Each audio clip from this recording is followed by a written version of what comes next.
Hello, my dear student. How are you? I am Ratnesh Pandey. Welcome to all in my channel Chemistry Classes. सभी का स्वागत है मेरे इस channel में।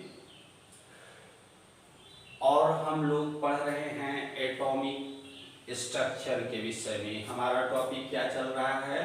एटॉमिक स्ट्रक्चर, जिसमें 4 वीडियो बन चुके हैं। प्रीवियस वीडियो जो भी ओल्ड कॉन्सेप्ट थे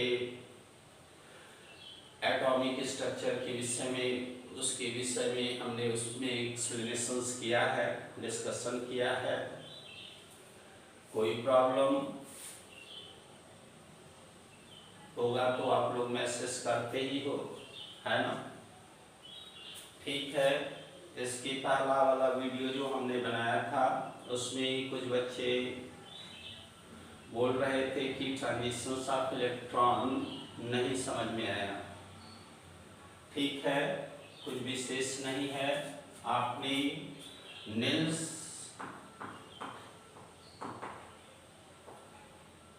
बोहर एटॉमिक मॉडल को तो पढ़ा ही। एटॉमिक मॉडल जिसमें ये बात क्लियर हो गया। क्या क्लियर हो गया? कि एटम का सेंटर क्या है? पॉजिटिवली चार्ज से मिलकर बना हुआ है और यहाँ परमाणु का समस्त द्रव्यमान निहित या केंद्रित होता है, न्यूक्लियस कहते हैं। और न्यूक्लियस के चारों तरफ क्या है? निश्चित ऊर्जा स्तर है ना? एनर्जी लेवल बोलते हो, fixed energy level, fixed energy level. और उसको किस नाम से जाना जाता है? सेल। ऑर्बिट करते हो, जिसमें इलेक्ट्रॉन क्या करता है? मोशन करता है, सर्कुलर मोशन करता है। ठीक ना? सपोज दैट बहुत सारे निल्स बोहर में आपने देखा कि इस न्यूक्लियस के चारों तरफ जो फिक्स्ड एनर्जी लेवल है, निश्चित ऊर्जा के क्षेत्र है, वो इनफाइनाइट है। हर का एनर्जी और नंबर क्या है? डिफरेंट है। जैसे हमने कहा n1 n equal to 1, n equal to 2, n equal to 3। ठीक, यह पहला एनर्जी लेवल हो गया, यह दूसरा एनर्जी लेवल हो गया। तीसरा, या कोषों की संख्या, सेल नंबर 1 2 3 4 इनफाइनाइट। तो इलेक्ट्रॉन क्या करता है? इसी में सर्कुलर मोशन कर रहा है, वृत्तीय गति करता है। कौन बोला था? निल्स बोहर ने बताया था। वो सारी बातें हमने प्रीवियस क्लास में पढ़ लिया। ट्रांजिशंस ऑफ इलेक्ट्रॉन कब होता है? आप सभी लोग जानते हो कि इलेक्ट्रॉन ऊर्जा का उत्सर्जन या अवशोषण 3 कंडीशन में करता है। या तो वह लोअर एनर्जी लेवल से क्या करे? हाई एनर्जी लेवल में जाए, या हाई एनर्जी लेवल से लोअर एनर्जी लेवल में आए। तो इस कंडीशन में वह क्या करता है? ऊर्जा को इमिटेट करता है, उत्सर्जित करता है। और लो एनर्जी लेवल से हाई एनर्जी लेवल में जाने के लिए वह ऊर्जा की निश्चित मात्रा को अवशोषित करता है। मात्रा निश्चित होती है। ठीक है, तो हमने कहा ये न्यूक्लियस है आपका, यंग से रिप्रेजेंट कर दिया। यह न्यूक्लियस, इस पर क्या होता है? पॉजिटिव चार्ज होता है। इसके चारों तरफ क्या है? डिफरेंट एनर्जी लेवल है। और इलेक्ट्रॉन क्या करता है? इसमें रिवॉल्व मोशंस करता है। ठीक, तो ये क्या है? ग्राउंड स्टेट है और ये क्या है? एक्साइटेड स्टेट है। जैसे जैसे हम ऊपर जाते हैं एनर्जी का मान इलेक्ट्रॉन की एनर्जी का मान क्या होता है, बढ़ता है, ये सब बताया हमने। तो इलेक्ट्रॉन की एनर्जी जैसे हमने कहा n1 n2 n3 n4 n5 n infinite. उसी प्रकार E1 1 की एनर्जी E1, 2 की एनर्जी E2, 3 की एनर्जी E3, 4 की एनर्जी E4, 5 की एनर्जी E5। मीन्स क्या है, अलग अलग ऊर्जा के स्तर हैं, डिफरेंट एनर्जी लेवल हैं, जिसकी ऊर्जा का मान क्या होता है, फिक्स्ड होता है, जिसे हम फिक्स्ड एनर्जी लेवल के नाम से भी जानते हैं, और जिसे हम सेल, ऑर्बिट की संज्ञा देते हैं, है ना। सेल है, ऑर्बिट है, इसके विषय में हमने बताया भी। ठीक है, इलेक्ट्रॉन क्या कर रहा है, ग्राउंड एनर्जी लेवल से, है ना, एक्साइटेड एनर्जी लेवल में जा रहा है, एंटर कर रहा है। यहाँ से इलेक्ट्रॉन जंप किया E1 से, या n=1 से पहले सेल से जंप किया, किस में चला गया, 5वें सेल में चला गया। तो हमने कहा कि क्या होता है कि जैसे ही वह जंप करता है E1 से E5 में जाता है, तो उसकी ऊर्जा का मान क्या होता है, बढ़ जाता है, क्योंकि आप लोग जानते हो कि E1 is less than E2, E2 is less than E3, E3 is less than E4, E4 is less than E5। यानी जैसे जैसे हम क्या करेंगे, इस न्यूक्लियस से डिस्टेंस बढ़ाएंगे, वैसे वैसे ऊर्जा का मान भी क्या होता है, बढ़ता है। जो इलेक्ट्रॉन की एनर्जी है उसे हमने क्या बोला कि वह निगेटिव होता है, ऋणात्मक होता है, और जैसे जैसे वह न्यूक्लियस से उस इलेक्ट्रॉन का डिस्टेंस बढ़ता है, उस पर क्या होता है, नेगेटिव चार्ज का मान कम होने लगता है और ऊर्जा का मान बढ़ने लगता है। एट लास्ट 0 पर वह क्या करता है, अपने ऑर्बिट को छोड़कर बाहर हो जाता है। उस एनर्जी डिफरेंस को ही आयनाइजेशन एनर्जी बोलते हो, जिसमें अपने इलेक्ट्रॉन को क्या कर दे, रिमूव कर दे, बाहर कर दे कोई भी एटम्स। तो इस कंडीशन में हमने बताया, सपोज दैट E1 का मान कितना आया था, टोटल एनर्जी आप निकाले थे आप लोग, -13.6 electron volt multiplied with Z² upon n1²। बोला था आपने 13.6 multiplied with Z² upon n1²। यह इक्वेशन आपको मालूम होगा। और इसी प्रकार से हम क्या करते हैं, E5 जिसमें इलेक्ट्रॉन गया, यह क्या है, यह लोअर एनर्जी लेवल है, और यह क्या है, हायर एनर्जी लेवल है। तो इसकी एनर्जी का मान उन्होंने निकाला, तो -13.6 multiplied with Z² upon n5²। हमने कहा Z का मान और n का मान वेरिएबल है, ये चेंज होता रहता है। Z मान लो एक ही गैस है, हाइड्रोजन है, हाइड्रोजन के इलेक्ट्रॉन को देख रहे हो कि यह बाउंड टू एक्साइटेड जा रहा है। कोई भी एटम्स हो तो एटम क्या होगा, फिक्स्ड होगा, उसका एटॉमिक नंबर Z क्या है, एटॉमिक नंबर वो भी क्या होता है, किसी एक एटम के लिए उसका मान क्या होता है, कांस्टेंट होता है। और वेरिएबल n1 n2 n1 से n5 में जा रहा है, n1 से n2 में इलेक्ट्रॉन जा रहा है। उस कंडीशन में हमने बताया था कि ये माइनस में आ रहा है, कि आपको क्या करना है, कितना एनर्जी वह निकाला, है ना। इस कंडीशन में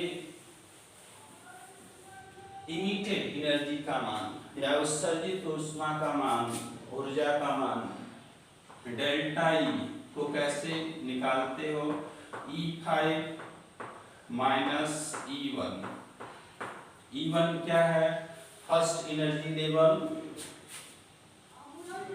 जो पहला सेल है उसकी ऊर्जा है, और E5 क्या है? जो अंतिम सेल है जिसमें इलेक्ट्रॉन जंप करके गया है या जो हायर एनर्जी लेवल है उसकी ऊर्जा का मान है। ठीक है, तो आप ऐसे ही लिख दो कि यहाँ पर क्या होता है कि इसका मान कितना है?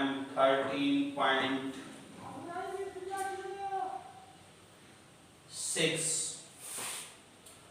Z square upon N5 square है ना। E5 के नीचे इसका मान रख दिया हमने, मल्टीप्लाइड विथ माइनस, ठीक है, 13.6 ये हो गया आपका Z square upon N1 square. बोल दिया आपने। तो एक ही एटम के लिए देख रहे हो, एक ही एटम में प्रक्रिया हो रही है, इसलिए जेड क्या हो जाएगा? कांस्टेंट होगा। क्यों?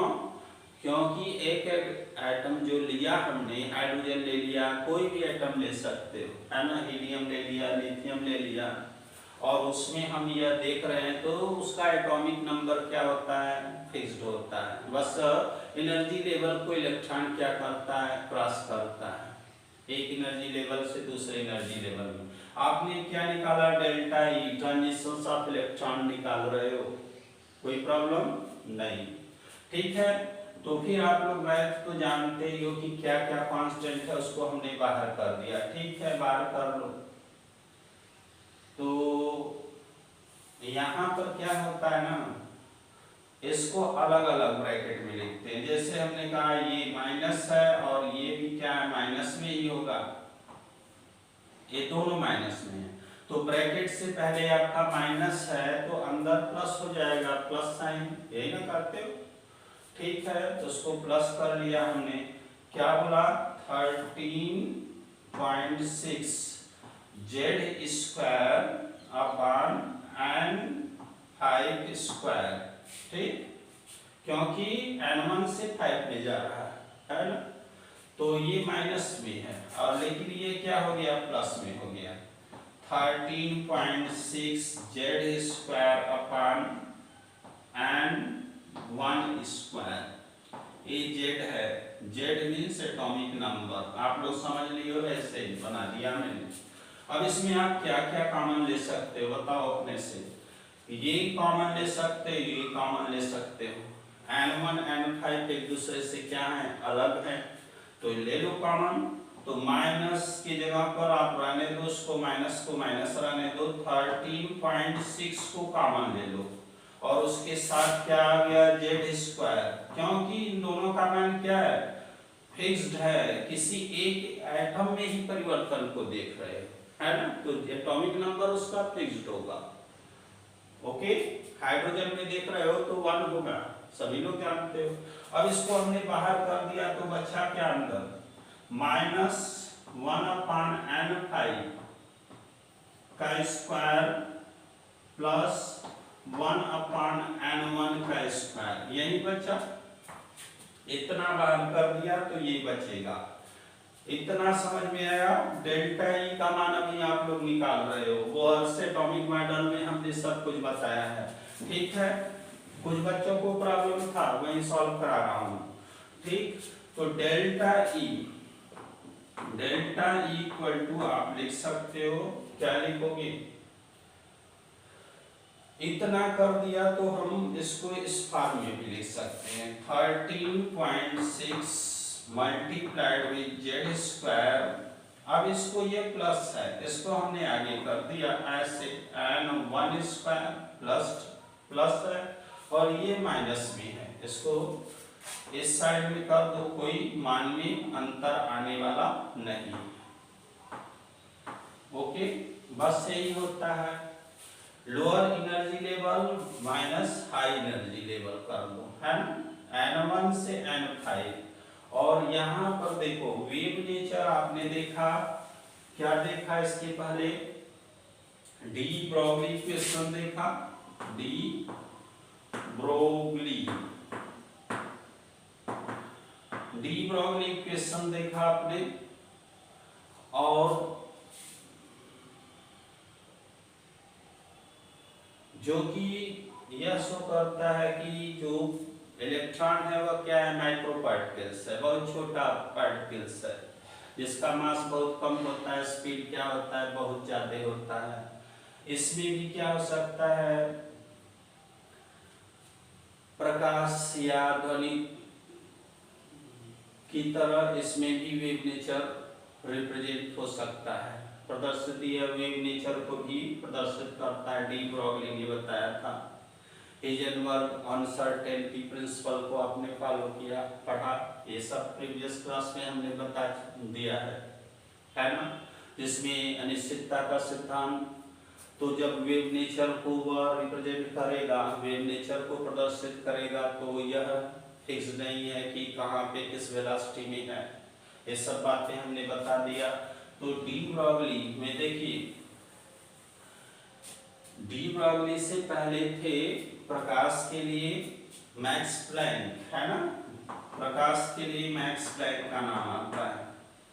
प्लैंक प्रिंसिपल में आप लोग पढ़े हो कि डेल्टा ई जो इमिशन होता है, इमिशन मीन्स उत्सर्जन होता है लाइट का, है ना, किसी माध्यम से, वो पैकेट के रूप में होता है। Delta equal to H mu और एस सी बाई लेमडा, बहुत डिटेल में नहीं जाना है, इसको हम इस प्रकार से रिप्रेजेंट कर सकते हैं। और डी ब्रॉगली ने बता ही दिया डुअल नेचर ऑफ इलेक्ट्रॉन क्या होता है, डुअल नेचर होता है, द्वैतिक प्रकृति पाया जाता है, या पार्टिकल नेचर को भी शो कर सकता है, वेव नेचर को भी शो कर सकता है। वेव नेचर के विषय में आपने पढ़ा, इसमें क्या क्या होता है, जैसे हमने कहा कि किसी भी मीडियम में क्या होता है, उसके जो मॉलिक्यूल्स हैं, आयंस हैं, एटम्स हैं, वो क्या हो जाए, डिसऑर्डर फॉर्म में आ जाए, तो एज ए वहाँ पर वेव क्रिएट होता है, जनरेट होता है। वेव के विषय में आप लोग जानते हो, एम्पलीट्यूड, वेवलेंथ क्या होता है, एम्पलीट्यूड क्या होता है ना, फ्रीक्वेंसी क्या होता है, किस प्रकार से वेव बनते हैं, तो ये सब विषयों पर आप लोग परिचर्चा कर चुके हो। ठीक, तो यहाँ पर हम क्या लिख सकते हैं, एस सी बाई लेमडा लिख सकते हैं, S C by lambda, H क्या है, प्लैंक कांस्टेंट है, सी क्या है, वेलोसिटी ऑफ लाइट है, एल क्या है, वेवलेंथ है। इसके पहले लाइट और साउंड के विषय में हो गया था कि यहाँ पर वेव बनते हैं, वेव की तरंगे वेव उत्पन्न होते हैं, तरंगे उत्पन्न होती है इसमें। ठीक, तो यहाँ पर इलेक्ट्रॉन के लिए भी यही सिद्धांत फॉलो कर दिया गया। अब इसको हम ऐसे भी लिख सकते हैं कि यस सी बाई लेमडा है इक्वल टू 13.6 है ना, multiplied with Z square 1 upon n1 square minus 1 upon n5, जो भी कर लो, n5 n से अधिक होना चाहिए, n5 का स्क्वायर n से अधिक होगा, 2 होगा, 3 होगा, 5 होगा, इनफाइनाइट। यदि 1 है, n1 बराबर 1 है, तो आप लोग समझते हो लाइमन सीरीज फाइंड होगा। n इक्वल टू 2 है तो बामर होगा, n इक्वल टू 3 है पास्कल होगा, n इक्वल टू 4 है ब्रैकेट होगा। अब 4 है तो किस लेवल से आ सकता है इलेक्ट्रॉन, 5 से आ सकता है, 6 से आ सकता है, इनफाइनाइट से आ सकता है। इन सब विषयों पर आप लोग पढ़ चुके हो। अब इसी को 1 बाई लेमडा इक्वल टू क्या बोला गया कि ये जो 13.6 वैल्यू आपने फाइंड किया था, पहले बार जब हमने टोटल एनर्जी को निकाला था तो उसमें कुछ कांस्टेंट वैल्यू हमने दिखाया था, उसी का मान 13.6 वोल्ट है। सबका मान पुट आउट करोगे तो इतना आएगा। जेड स्क्वायर क्या है, जेड स्क्वायर आपका क्या है, एटॉमिक नंबर है, यह वेरिएबल है, चेंज होता रहता है। यह क्या है, सेल नंबर है। ठीक, तो यहाँ Hc क्या बोल दिया, Hc multiplied with Z square 1 upon n1 square, या इसको क्या बोल लो, लोअर एनर्जी लेवल बोल दो। और ये क्या हो गया, N5 means higher energy level का स्क्वायर, ठीक। और इसी को उन्होंने क्या बोला, रिडबर्ग कांस्टेंट बोल दिया, रिडबर्ग कांस्टेंट। और इसी के स्थान पर रिडबर्ग कांस्टेंट लिखा गया है 1 RZ², है ना। जो भी बुक है आपके, इस प्रकार से आप क्या निकालते हो, किसी भी लाइट का, किसी भी इलेक्ट्रॉन के द्वारा जो इमिटेड एनर्जी है उसका वेवलेंथ निकाल लेते हो। वेवलेंथ अधिक होगा, हमने बताया था वेवलेंथ अधिक होगा तो जो ऊर्जा का मान है वो क्या होगा, कम होगा, क्योंकि डेल्टा ई इक्वल टू क्या होता है, SC/λ होता है। लैम्डा का मान अधिक होगा तो डेल्टा ई का मान क्या होगा, कम होगा। यदि लैम्डा का मान कम है तो डेल्टा ई का मान क्या होगा, अधिक होगा। इस प्रकार से हमने क्या बोला, इमिशंस ऑफ एनर्जी, उत्सर्जित ऊर्जा का मान निकालते हैं, कितनी ऊर्जा अवशोषित होती है और कितनी ऊर्जा उत्सर्जित होती है। इलेक्ट्रॉन लोअर टू ग्राउंड जाता है, lower state to excited state में जाता है, तो वह क्या होता है, ऊर्जा की निश्चित मात्रा को, उतनी एनर्जी को क्या करेगा, वह एब्जॉर्ब करेगा, अपने ग्राउंड स्टेट टू एक्साइटेड जाएगा। और वह इस कंडीशन में इसकी एनर्जी का मान क्या होता है, बढ़ जाता है, क्योंकि हमने बताया जैसे जैसे वह सेल क्रॉस करेगा उसकी एनर्जी का मान क्या होता है, बढ़ता है। तो जो बढ़ा हुआ एनर्जी है, अधिक एनर्जी के कारण क्या करता है, वह अनस्टेबल हो जाता है, स्टेबिलिटी के लिए उतनी ऊर्जा को मुक्त करता है। Emissions of energy, transitions energy, है ना, ट्रांजिशंस ऑफ इलेक्ट्रॉन, वह क्या करता है, मुक्त करके फिर से अपने ग्राउंड स्टेट में आना चाहता है, तो वह incomplete discrete type spectrum show करता है, उस ऊर्जा का मान कितना है। इन सब विषयों पर आप प्रीवियस क्लास में क्या कर चुके हो, पढ़ चुके हो, बस नहीं समझ में आ रहा था इसलिए आप लोगों को समझाना पड़ा। ओके, तो फाइनली आपने देखा कि जो एटम का इलेक्ट्रॉन है वह डुअल नेचर का है, डुअल नेचर ऑफ इलेक्ट्रॉन। कैसी प्रकृति होती है, द्वैतिक प्रकृति होती है। कैसे, क्योंकि यह पार्टिकल नेचर के साथ साथ वेव नेचर को भी क्या करता है, शो करता है। वेव नेचर को भी क्या करता है, शो करता है। पार्टिकल नेचर जब भी आप बात करोगे तो वो हर एटॉमिक मॉडल बना दोगे। हाँ, पार्टिकल नेचर रहेगा तो आपका जो इलेक्ट्रॉन है ऐसे न्यूक्लियस के चारों तरफ सर्कुलर कक्षा में क्या करेगा, मोशन करेगा। इसको सेल बोलते हो। एनर्जी लेवल ये क्या हो गया, सर्कुलर। यदि वेव नेचर को शो करेगा तो ये सर्कुलर पाथ क्या होगा, उसका डिसऑर्डर फॉर्म में हो जाएगा। इस प्रकार से wave nature up down, okay, ये वेव नेचर को शो कर रहा है। ये circular path particle nature of electron and ये पथ wave nature of electron, wave nature of electron. ठीक, क्यों कर रहा है, क्योंकि यह बहुत छोटा पार्टिकल्स होता है। 9.1 × 10⁻31 kg का मास होता है और हाई वेलोसिटी से मोशन करता है। इसलिए डी ब्रॉगली ने कहा कि नहीं, यह क्या कर सकता है, वेव नेचर को भी शो कर सकता है। आप लोग वेव के बारे में जानते ही, वो बताए भी थे कि वेव क्या होता है। जैसे हमने इसको रिप्रेजेंट कर दिया वेव को, या ये वेव हो गया। तरंगें क्या होती हैं, उड़ती हैं। इस प्रकार से आप लोग दर्शाते भी हो। यह एम्पलीट्यूड है, सभी लोग जानते हो कि अपनी मध्यमान स्थिति से किसी साइड में जो पार्टिकल्स है कितना अधिकतम विस्थापित हुआ, वही क्या उसका एम्पलीट्यूड है, आयाम है। यह क्या है, यह पहला हो गया। या दूसरा, इसके बीच का डिस्टेंस लैम्डा वेवलेंथ होता है, इसके बीच बारे में भी आप लोग जानते हो। यह क्या है,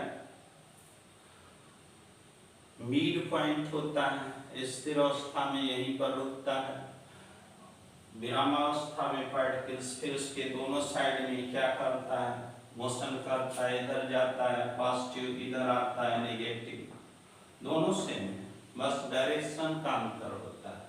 ये सब बातें आप लोग वेव में पढ़ चुके हो। तो अब से जानिएगा कि जो भी इलेक्ट्रॉन है, कोई इलेक्ट्रॉन क्या होता है, माइक्रो पार्टिकल्स होने के कारण वेव नेचर और पार्टिकल नेचर दोनों को प्रदर्शित करता है। डी ब्रॉगली और हाइजेनबर्ग ने बताया था। अब हम लोग सबसे इम्पोर्टेंट टॉपिक पढ़ने जा रहे हैं। इस चैप्टर का सबसे इम्पोर्टेंट टॉपिक क्या है, क्वांटम थियरी है, क्वांटम मैकेनिक्स है ना। क्वांटम थियरी के विषय में आप लोग पढ़ोगे आज, ठीक है। उससे पहले एक श्रोडिंगर में,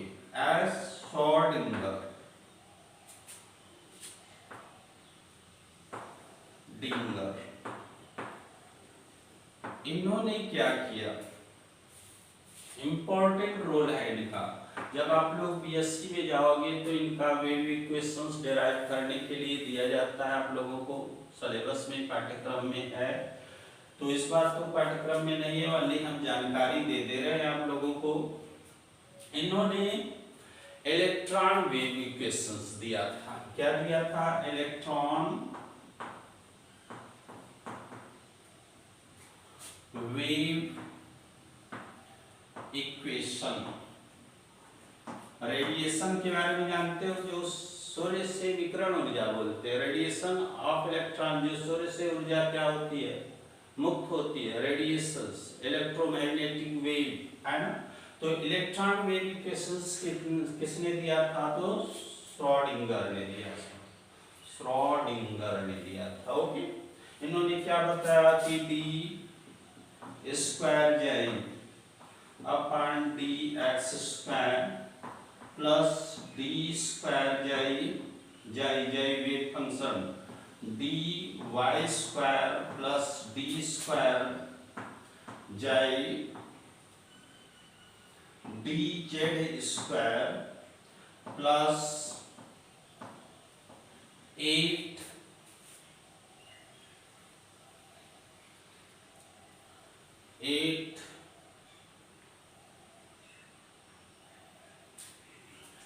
पाई एम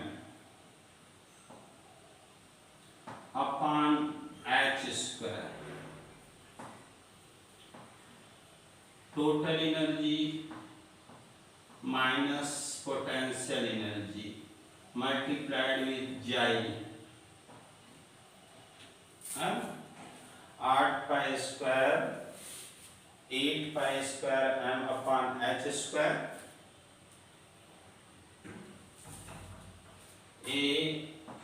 ऐसे कर लो। इन्होंने वेव इक्वेशन दिया, नहीं आपको जानना नहीं है, उतना इम्पोर्टेंट भी नहीं है।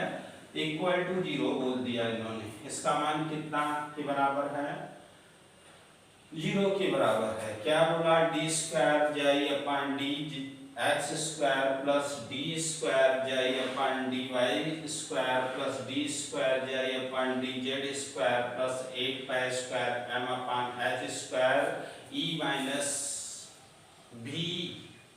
यहाँ भी से पोटेंशियल एनर्जी है ना, पोटेंशियल एनर्जी मल्टीप्लाइड विथ जाई इक्वल टू 0 आता है। इन्होंने वेव इक्वेशन दिया। यह वेव इक्वेशन किसने फाइंड किया, इसके पहले साउंड का वेव इक्वेशन आ गया, लाइट का वेव इक्वेशन आ गया। जब यह हो गया कि नहीं, जो इलेक्ट्रॉन है क्या है, वेव नेचर के साथ साथ क्या होता है, हाँ, पार्टिकल नेचर के साथ साथ क्या होता है, वेव नेचर को भी शो करता है। तब श्रोडिंगर ने इसके लिए इलेक्ट्रॉन वेव इक्वेशंस को क्या किया, डिराइव किया, जिसको आप लोग प्रीवियस क्लास में पढ़ोगे। ओके, हाँ सॉरी, बीएससी क्लास में, बीएससी का जो फर्स्ट ईयर होता है उसमें आप लोगों को उसको डिराइव करना सिखाया जाएगा। अभी आपके सिलेबस में नहीं है, वाली आप लोग जानिए इसको। क्या होता है, यहाँ पर दिया ही है E माइनस V।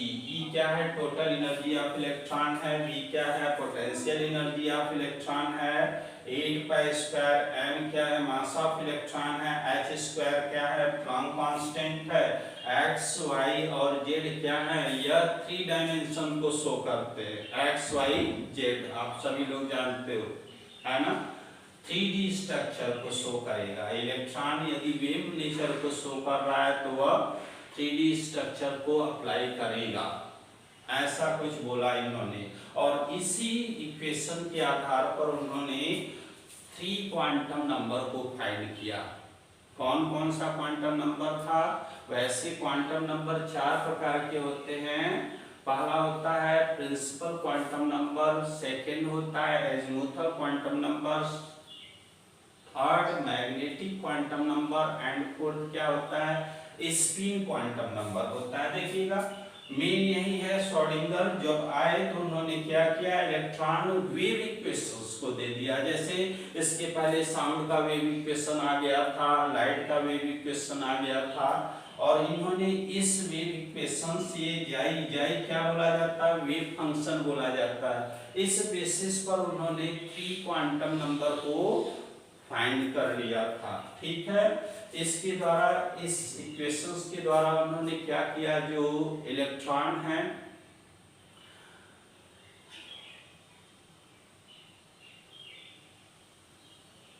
उसकी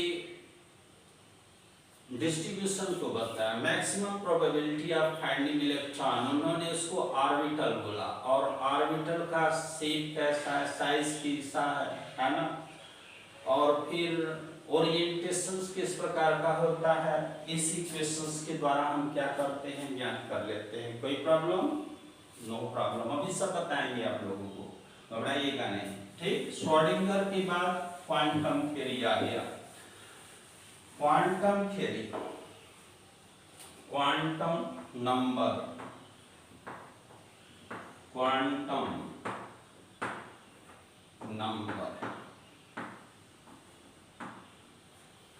ये क्वांटम नंबर, क्वांटम संख्या बहुत बार पूछा जाता है। यही सबसे इंपॉर्टेंट टॉपिक है इस पूरे एटॉमिक स्ट्रक्चर का।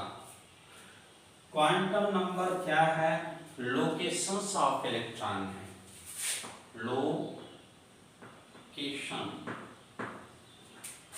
ऑफ इलेक्ट्रॉन्स क्या है, क्वांटम नंबर है।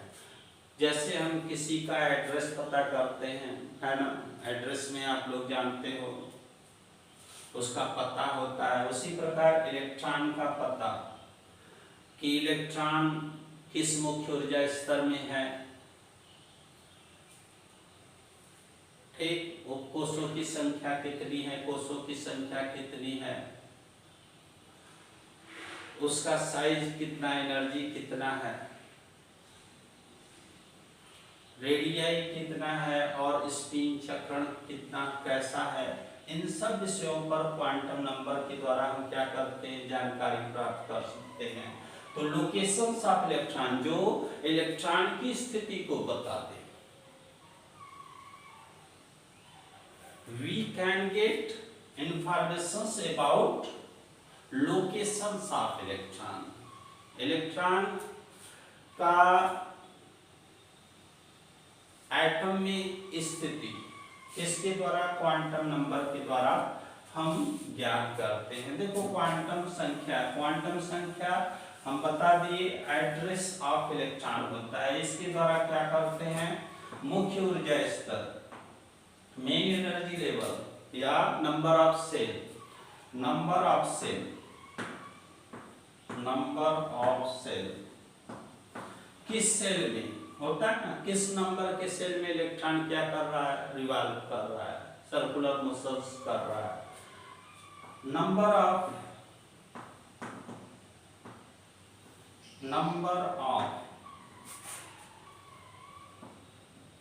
orbitals, shape of orbitals, size of orbitals, energy of electron and spins of electrons, इसके विषय में कौन बता सकता है?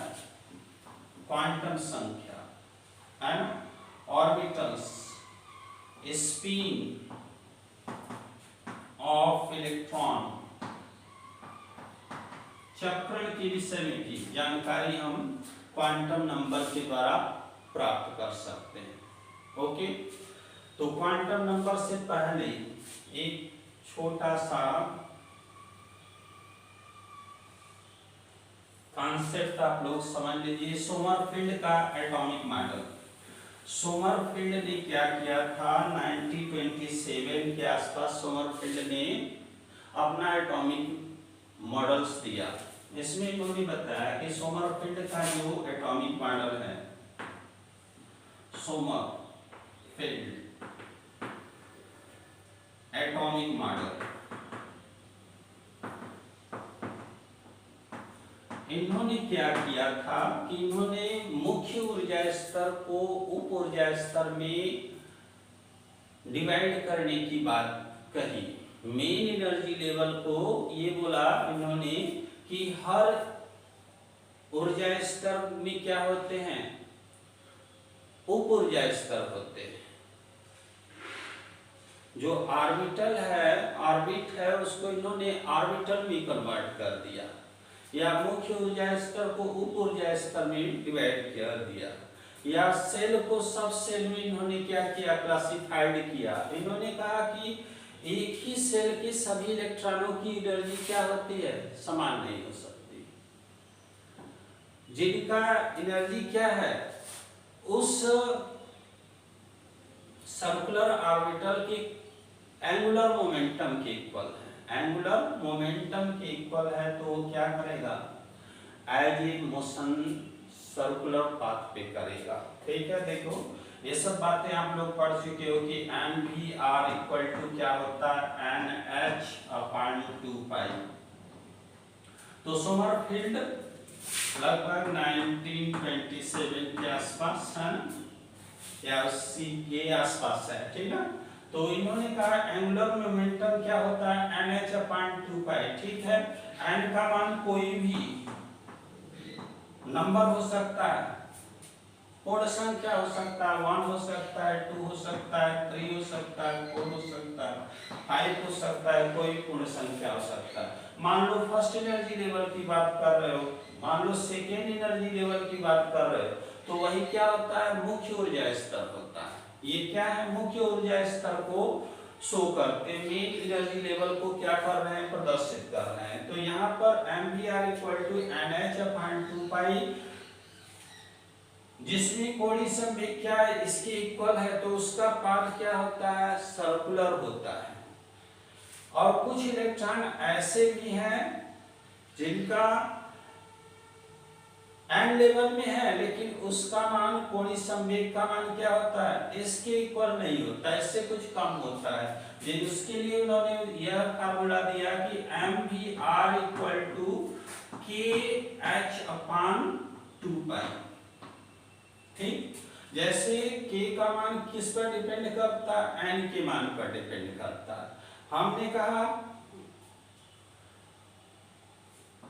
n इक्वल टू k, जब n का मान या k का मान n के इक्वल होता है तो क्या होगा, जो वह मोशन करेगा, सर्कुलर मोशन करेगा, सर्कुलर मोशन वृत्तीय गति करेगा, यदि n k equal to k not equal to n और लेस देन 1, n इसको हम कह सकते हैं यह इक्वल नहीं है n के, या लेस देन है, मीन्स छोटा है इससे, है ना। तो इस कंडीशन में उसका मार्ग कैसा होगा, इलिप्टिकल होगा, दीर्घवृत्ताकार होगा।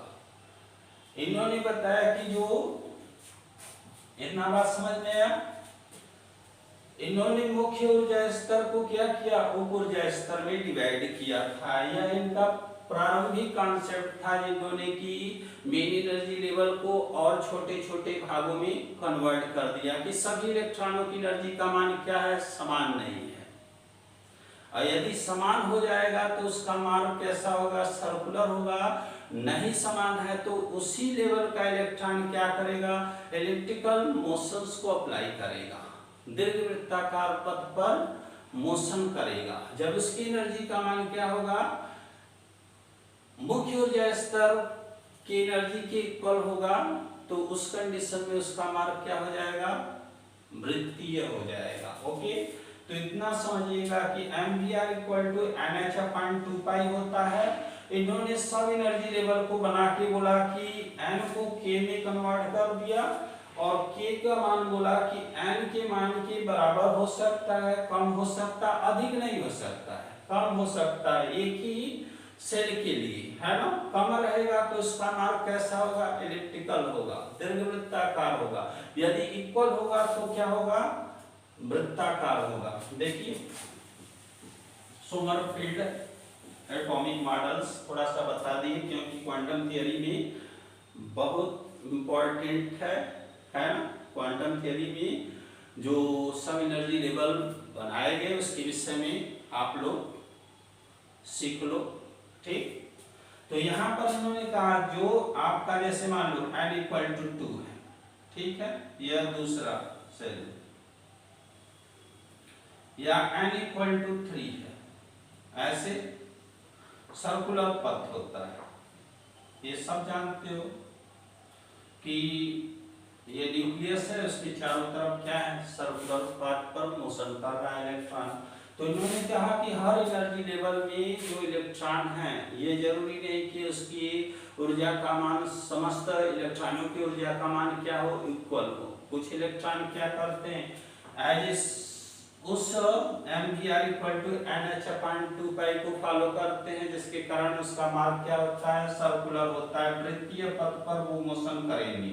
और कुछ इलेक्ट्रॉन क्या होता है, जैसे मान लो ये थर्ड लेवल है, तो थर्ड लेवल में n इक्वल टू 3 कह दिया, लेकिन k का मान क्या हो सकता है, 1 भी हो सकता है, 0 भी हो सकता है, 1 भी हो सकता है, 2 भी हो सकता है ना। यदि k इक्वल टू 3 भी हो सकता है, कुछ भी हो सकता है। उस एनर्जी का जो उस लेवल का इलेक्ट्रॉन है, उसकी एनर्जी को इन्होंने क्या किया, सब लेवल में डिवाइड कर दिया, सेल को सब सेल में डिवाइड कर दिया। इतना भी हो सकता है, इतना भी हो सकता है, इतना भी हो सकता है, इतना भी हो सकता है। k का मान क्या होता है, n तो फिक्स्ड हो गया, n फिक्स्ड मान है कि mvr उसका जब भी कोई संवेग निकालोगे nh/2π के इक्वल होगा, कि यह पहले सेल के लिए इतना होता है, दूसरे सेल के लिए इतना होता है। लेकिन उन्होंने कहा कि हर इलेक्ट्रॉन की स्थिति क्या है, एक जैसी नहीं है, उसका मान परिवर्तित हो सकता है, 0 भी हो सकता है, 1 भी हो सकता है, 2 भी हो सकता है, 3 भी हो सकता है, यदि n बराबर 2 है। तो यदि 0, 1, 2 है तो उसका मार्ग क्या होगा, वृत्ताकार नहीं होगा, वह क्या होगा, दीर्घवृत्ताकार।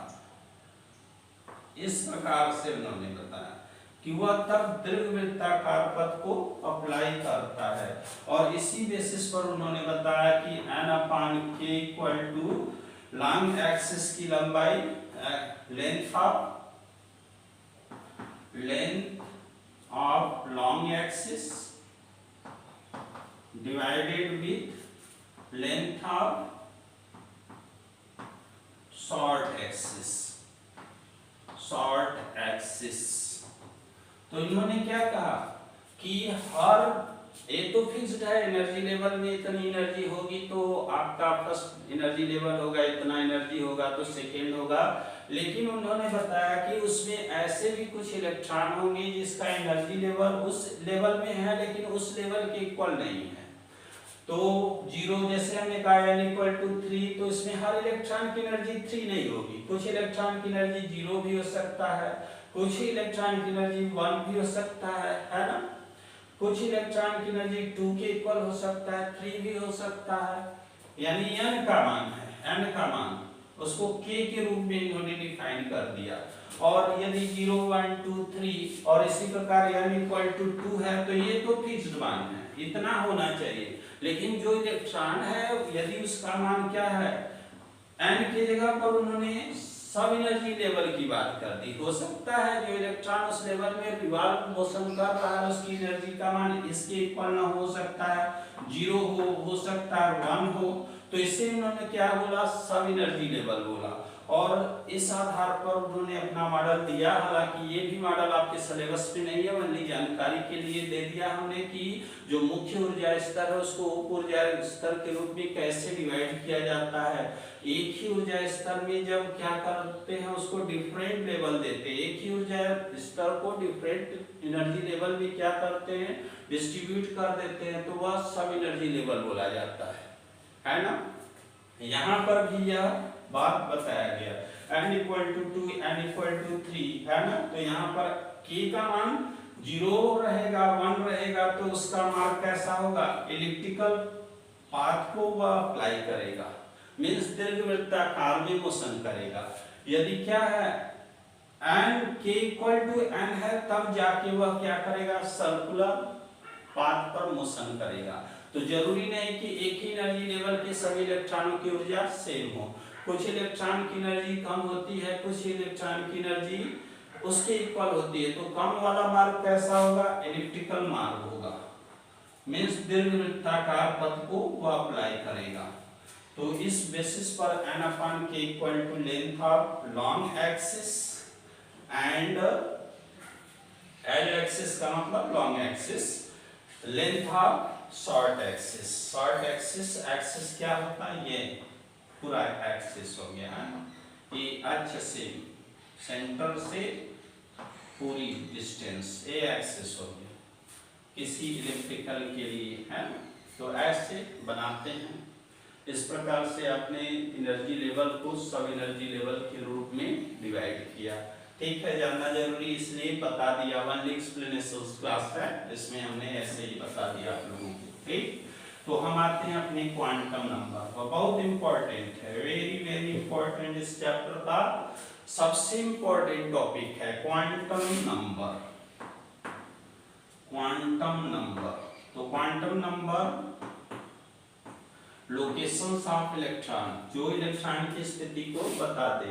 इसके पहले जो कुछ आपने पढ़ा, श्रोडिंगर वेव इक्वेशन से 3 क्वांटम नंबर फाइंड किए गए। क्या बोला गया, पहला बोला गया प्रिंसिपल क्वांटम नंबर, दूसरा बोला गया एजीमुथल क्वांटम नंबर, तीसरा बोला गया मैग्नेटिक क्वांटम नंबर।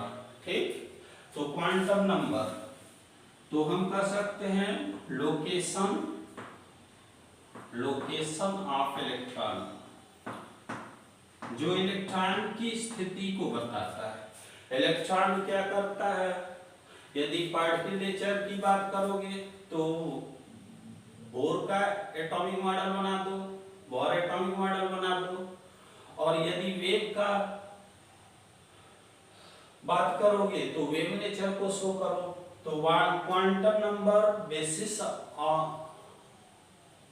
किस विधि पर आधारित है, बेसिस ऑन वेव नेचर पर आधारित है। तो उसके आधार पर श्रोडिंगर ने क्या किया था, अपना वेव इक्वेशंस दिया था, और वेव इक्वेशन से 3 टाइप के क्वांटम नंबर्स के विषय में बताया गया। तो यदि कोई भी पूछे कि क्वांटम नंबर है क्या, तो जो वह संख्या है क्वांटम नंबर, वह नंबर है जो इलेक्ट्रॉन के लोकेशंस को बताता है, स्थिति को बताता है, किस मुख्य ऊर्जा स्तर में, किस उप ऊर्जा स्तर में है, उप ऊर्जा स्तर में कौन सा ऑर्बिट है, उसकी चक्रण का डायरेक्शंस क्या है, एनर्जी कितना है, वेलोसिटी कितना है, सब कुछ हम इस वेव फंक्शंस के द्वारा हम फाइंड कर सकते हैं, है ना, प्राप्त कर सकते हैं। तो क्वांटम नंबर क्या होता है, लोकेशंस ऑफ इलेक्ट्रॉन होता है, जो इलेक्ट्रॉन के मुख्य ऊर्जा स्तर, उप ऊर्जा स्तर, अभिविन्यास तथा चक्रण के विषय में जानकारी देता है। ठीक, तो यह कितने प्रकार का होता है? 4 टाइप का होता है। पहला होता है प्रिंसिपल क्वांटम नंबर, ठीक, जिसे एक एक को बता रहे हैं। दूसरा होता है एजीमुथल क्वांटम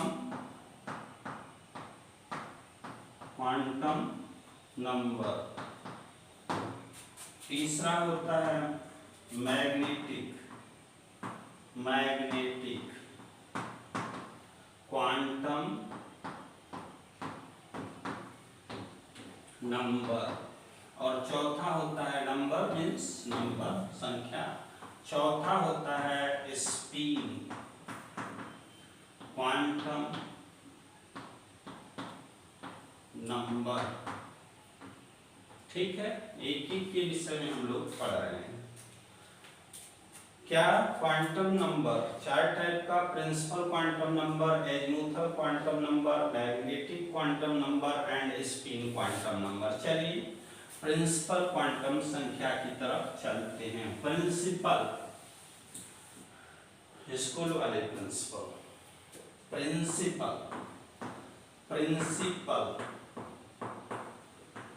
ये सिद्धांत नहीं है, इसे मुख्य कहते हैं, प्रधान। तो प्रिंसिपल क्वांटम नंबर, शॉर्ट में लिख दे रहा हूं, quantum number.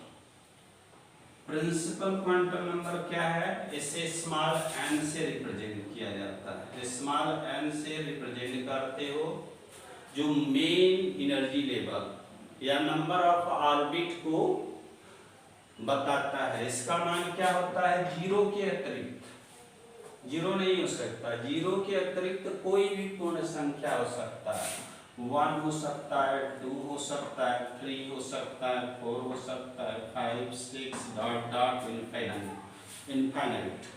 Principal quantum number को क्या बोलते हैं? मुख्य क्वांटम संख्या। मुख्य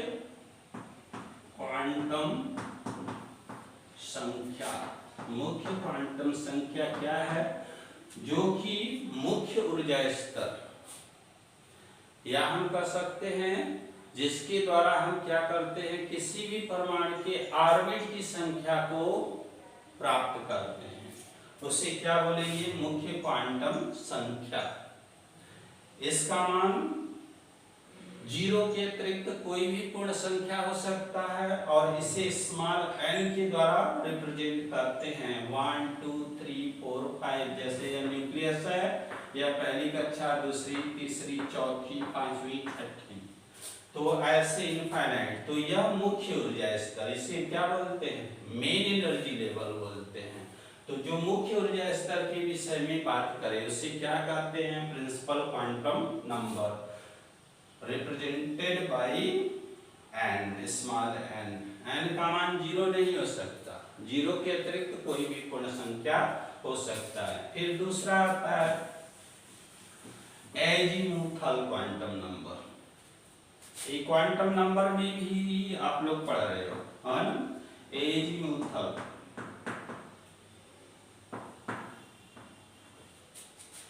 क्वांटम नंबर, इसको द्विगांशी क्वांटम संख्या भी बोला जाता है। द्विगांशी क्वांटम संख्या स्मॉल l के द्वारा क्या करते हैं? इसको प्रदर्शित करते हैं। यदि l लिख दिया गया तो द्विगांशी क्वांटम संख्या। तो आपने सोमरफेल्ड एटॉमिक मॉडल में आपने देखा कि एक ही लेवल में जो इलेक्ट्रॉन है, सबके एनर्जी लेवल का मान क्या, सबकी एनर्जी का मान इक्वल नहीं है। तो कुछ का है, जिसका है तो वो क्या करेगा? सर्कुलर मोशन अप्लाई करेगा। यदि नहीं है तो वह क्या करेगा? इलेक्ट्रिकल मोशन अप्लाई करेगा, दीर्घवृत्ताकार पथ पर मोशन करता है। तो यहाँ उप ऊर्जा स्तर, सब एनर्जी लेवल, सब सेल नंबर ऑफ सेल किसके द्वारा देखते हो? किस सेल की बात कर रहे हो? पहले से, दूसरे, तीसरे, वह प्रिंसिपल क्वांटम नंबर के द्वारा। यदि सब एनर्जी लेवल की बात कर दी जाए, उप ऊर्जा स्तर के विषय में बताया जाए, पूछा जाए, तो आप वहां पर एजीमुथल क्वांटम नंबर का बात करोगे, जिसे स्मॉल एल के द्वारा क्या किया जाता है, रिप्रेजेंट किया जाता है, प्रदर्शित किया जाता है। ओके, और एल का मान क्या होता है, एल का मान जो है एन के मान पर निर्भर करता है। एल को किसके द्वारा, एन के द्वारा प्राप्त किया जाता है। किसी एल के लिए, किसी एन के लिए एल का मान क्या होता है, 0 से n-1, 0 to n-1। जैसे हमने कहा n बराबर 1, ठीक है, तो l का मान क्या होगा, 0 होगा। ठीक, मीन्स उसमें केवल एक उपकोष है, कोष को कोष में, तो कोष के विषय में कौन बताता है, एजीमुथल क्वांटम नंबर बताता है, एजीमुथल क्वांटम संख्या, द्विगंशी क्वांटम संख्या। तो हमने कहा 0 से n-1 मीन्स n बराबर 1 तो l बराबर 0, मीन्स यहाँ केवल एक उपकोष है, s उपकोष। यदि l बराबर 0 रहे तो आप लोग समझ लो कि क्या है, एक उपकोष है, सब एनर्जी लेवल है, ऑर्बिटल्स है, orbit orbital, mid energy level, सब energy level, cell sub cell, यही है। तो उपकोष मेनली, उपकोष तो क्या होता है, जितना कोष होता है उतना उपकोष होता है। जैसे हमने कहा n=1 मीन्स यह क्या है, पहला कोष है, पहला सेल है, उसमें कितना उपकोष है, तो 0, 0 मीन्स एक उपकोष है, l बराबर 0, जितना यह होगा उतना ही यह होगा। क्रम संख्या के मान के बराबर इसका भी मान होता है। l बराबर 0 है मीन्स वहां पर आप लोग समझ लो क्या है, s उपकोष है। उपकोष मेनली यहाँ पर आप लोगों के सिलेबस में 4 टाइप के उपकोष के विषय में पढ़ना होता है, सब एनर्जी लेवल के विषय में जानना होता है, s, p, d और f। बहुत सारे हैं, s, p, d, f, g, h, i, j, k हैं, लेकिन जो भी अभी तक ज्ञात एलिमेंट हैं 118 19, उनको आप s, p, d, f में क्या करते हो, एज ए डिस्ट्रीब्यूट कर लेते हो, उनका इलेक्ट्रॉनिक कॉन्फ़िगरेशन से इलेक्ट्रॉनिक विन्यास इसी s, p, d, f उपकोष में हो जाता है। तो आप लोग जानिए द्विगंशी क्वांटम संख्या क्या करता है, यदि मुख्य क्वांटम संख्या ऑर्बिट को शो करता है तो यह सब ऑर्बिट के विषय में बताता है, ऑर्बिटल्स के विषय में बताता है। यदि वह मुख्य ऊर्जा स्तर को बताता है तो सब एनर्जी उप ऊर्जा स्तर के विषय में कौन बताता है, एजीमुथल। वह मुख्य को बताया, उप को बता रहा है ना, वह ऑर्बिट को बता रहा है, यह ऑर्बिटल को बता रहा है, वह मेन एनर्जी लेवल को बता रहा है, यह सब एनर्जी लेवल को बता रहा है। मुख्य ऊर्जा स्तर को उप ऊर्जा स्तर के रूप में क्या किया गया, डिवाइड किया गया। उसमें बताया गया जितना मुख्य ऊर्जा स्तर होगा उतना ही उसको हम उप ऊर्जा स्तर के रूप में डिवाइड कर सकते हैं। यदि n बराबर 1 तो l बराबर 0 होगा, क्योंकि 0 से n-1 माने 0 n की जगह 1 रख दोगे तो 1-1 बराबर क्या हो जाएगा, 0 हो गया। तो 1 मान क्या हो गया, l का मान आया, l बराबर यदि 0 है तो आप लोग समझ लो कि वहां पर क्या है, उस कोष में, उस सेल में S सब सेल है, इसको सब सेल बोलते हैं, सब सेल, उसको सेल बोलते थे, इसको सब सेल। यदि n=2 है, यदि n=2 है तो l का मान क्या होगा, n=2 तो l क्या होगा, 0 और 1, 0 से n-1। हमने कहा l का मान n के मान पर निर्भर करता है, और जिसका मान 0 से n-1 होता है, 0 to n-1, और n बराबर 2 है तो इसको सब एनर्जी लेवल में आपने डिवाइड कर दिया। उप ऊर्जा स्तर में एक को बोला आपने 0 हो सकता है, एक को बोला 1 हो सकता है। कुल इसके मान, टोटल मान कितने हैं, 2 हैं, इसके भी कुल मान 2 हैं, एक S हो गया और एक P हो गया। 2 सब सेल पाए गए, सेल में 2 सब सेल हैं, दूसरे सेल में 2 सब सेल हैं। यदि L बराबर 0 तो आप कहोगे S सेल है, सब सेल है। यदि L बराबर 1 है तो P सब सेल है। यदि L बराबर यदि n बराबर क्या हो गया 3 हो गया तो L का मान कोई पूछे तो 3 मान होंगे इसकी। क्या होंगे 0 होगा 1 होगा और 2 होगा, है ना। यह S को रिप्रेजेंट करेगा, यह P को और यह D को। S P D, ठीक। यहाँ 3 लगा देते हैं, 3 maximum number of S orbital S में 2 इलेक्ट्रॉन हो सकते हैं बताएंगे, P में 6 इलेक्ट्रॉन हो सकते हैं और D में 10 इलेक्ट्रॉन।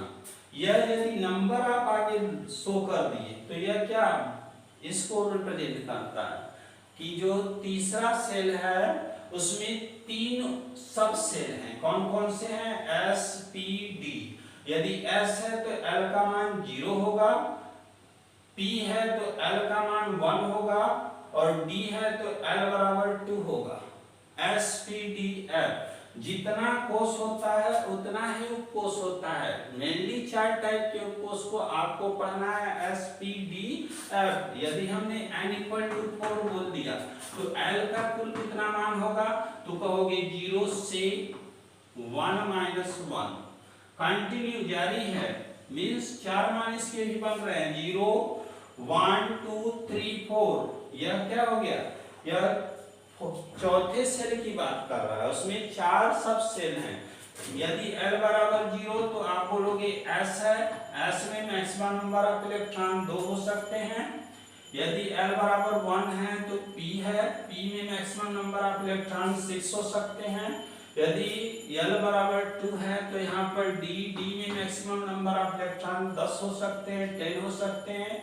यदि L बराबर 4 तो आप कहोगे F है, इसमें number of electron maximum number of electron 14 हो सकते हैं। कैसे हो सकते हैं आप लोगों को बताएंगे। पहले आप लोग बस जान जाओ कि जितना सेल है यह सेल नंबर को शो कर रहा है, यह सब सेल को शो कर रहा है, यह ऑर्बिट को शो कर रहा है, यह क्या सब ऑर्बिट को शो कर रहा है। इसका मान 0 से n-1 के बराबर होता है। इतना बात समझ में आया? तो S P D F यह क्या है? ऑर्बिटल्स हैं। यह क्या है? ऑर्बिटल्स है। Number of orbitals L। अभी तक नंबर ऑफ ऑर्बिट के विषय में पढ़ रहे थे, अब नंबर ऑफ सब ऑर्बिटल्स के विषय में पढ़ोगे। इसी में है पहला हमने पढ़ा, आपको बताया हमने, पहला क्या बताया? क्वांटम नंबर के विषय में पहला प्रिंसिपल क्वांटम नंबर, दूसरा क्या होता है? एजीमुथल क्वांटम नंबर, द्विगंशी क्वांटम संख्या, जो उप ऊर्जा स्तर के विषय में बताता है। जितना मुख्य ऊर्जा स्तर है उसी के क्रम संख्या के मान के बराबर क्या होता है? उप ऊर्जा स्तर होता है, जिसका मान उप ऊर्जा स्तर L का मान n के मान पर निर्भर करता है, 0 से n-1।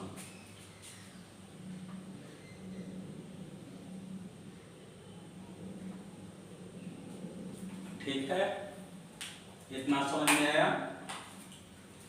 ओके, चलिए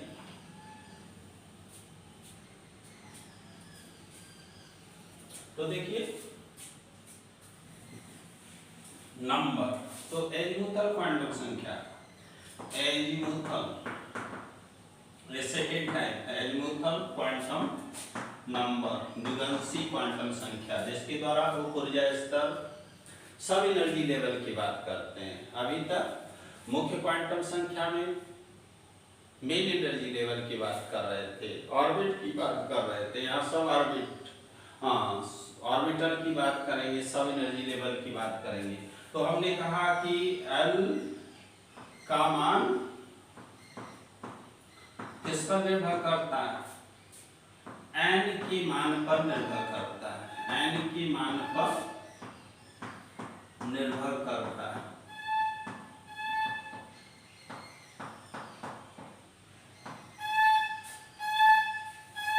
L का मान n के मान पर निर्भर करता है। Value of L depend on n। कैसे करता है आपको बताया हमने।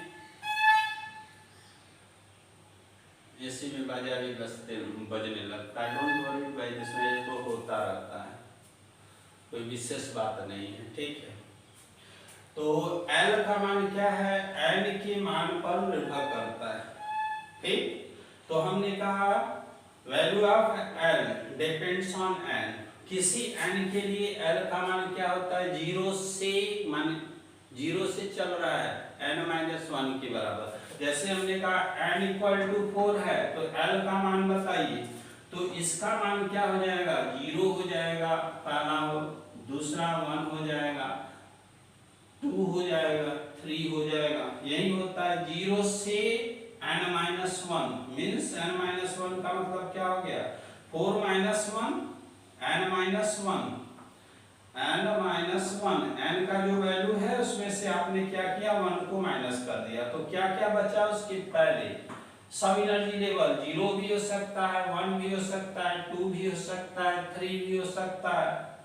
इससे पहले का जो मान होता है वह क्या हो गया, एजीमुथल क्वांटम संख्या L को रिप्रेजेंट करता है। यहाँ यदि 0 L = 0 तो समझ लो कि क्या है, यहाँ S उपकोष है, सब सेल, 4 टाइप के सब सेल को पढ़ना है, S, P, D और F, depend on value of L, इसके बारे में पढ़ते हो, ओरिएंटेशन के विषय में पढ़ते हो। तो S यदि L का मान क्या है, 0 है, तो आप समझ लो वहाँ कौन सा उपकोष होगा, S उपकोष होगा। यदि L = 1 है तो वहाँ पर कौन सा उपकोष होगा, P होगा। उपकोष की बात कर रहे हैं, सब सेल की बात कर रहे हैं। यदि L = 2 है, यह L का मान है, इतना मान हो सकता है N = 4 के लिए, यानी इसमें 4 है, 4 है, तो यहाँ 4s कर देते हैं, यहाँ 4p, 4d, 4f।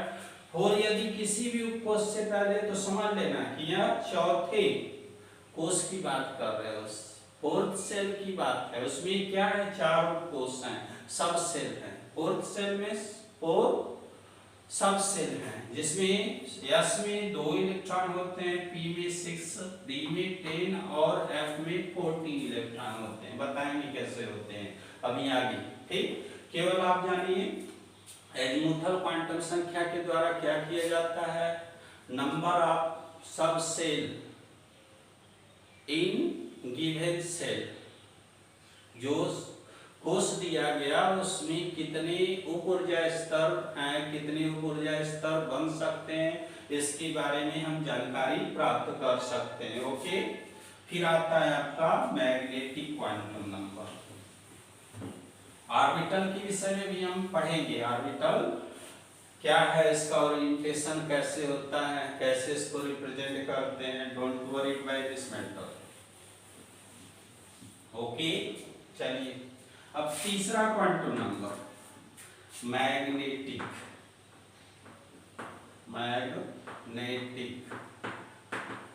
क्वांटम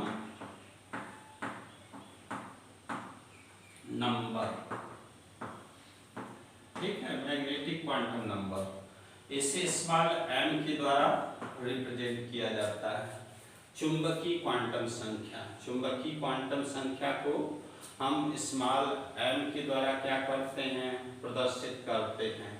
और इसके पहले जो एंगुलर मोमेंटम आप लोग L पढ़ते हो, क्या है, L है।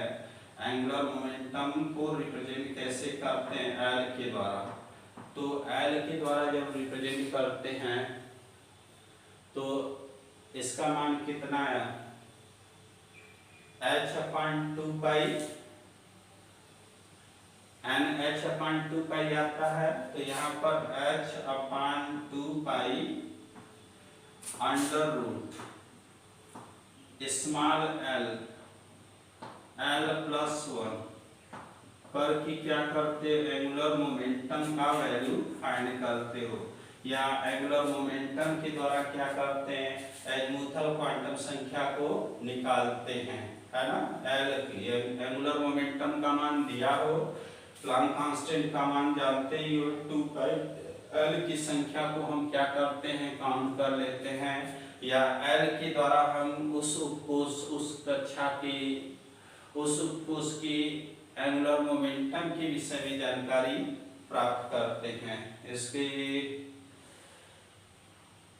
चुंबकीय क्वांटम संघात इसको बोलते हैं आपका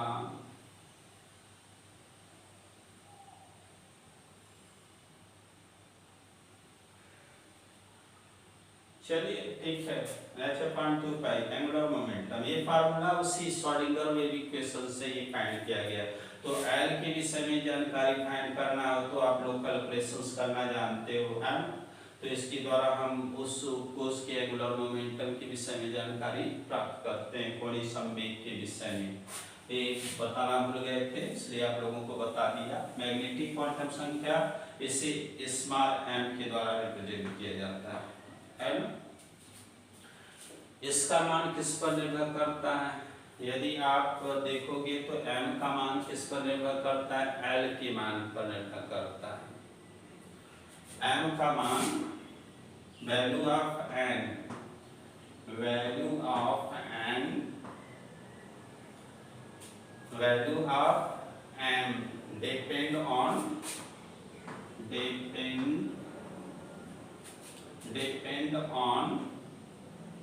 किस पर निर्भर करता है? l एजीमुथल क्वांटम संख्या पर, एजीमुथल क्वांटम नंबर पर डिपेंड करता है, ड्यूरेंसी क्वांटम संख्या पर डिपेंड करता है। जो m है यह जैसे आपने क्या बोला, n सेल के बारे में बता रहा है या ऑर्बिट के बारे में बता रहा है, l सब सेल के विषय में बता रहा है, ऑर्बिटल के विषय में बता रहा है ना।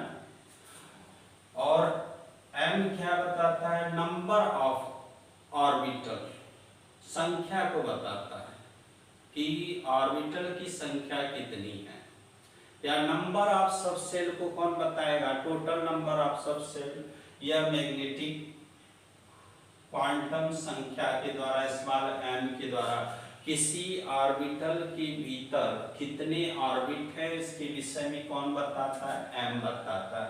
l 2l+1 इसका मान किस पर डिपेंड करता है? टोटल वैल्यू यदि आपको फाइंड करना हो 2l+1 के मान के बराबर होता है।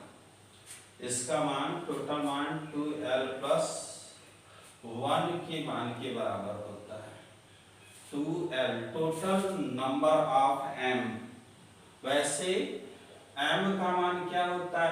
l के मान पर निर्भर करता है। Value of m depends on l।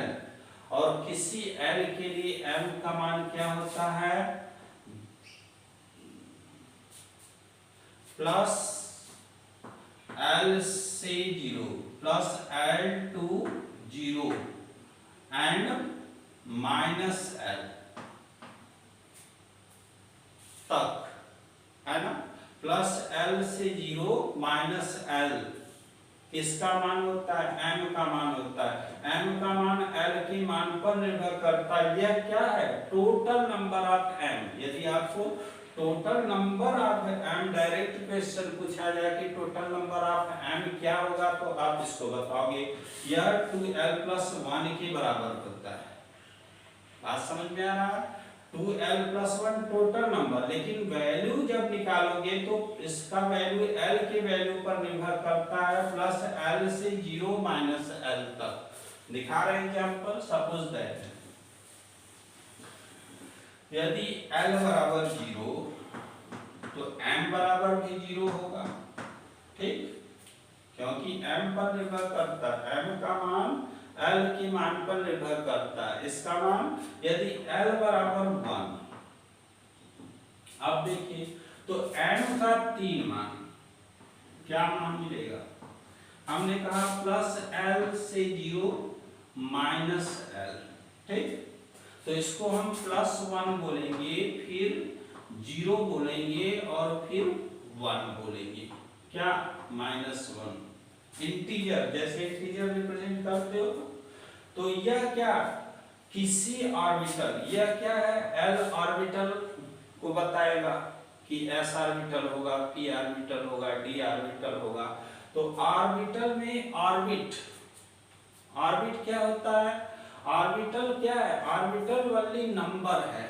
Orbit एक संख्या है। यह ऑर्बिट क्या है?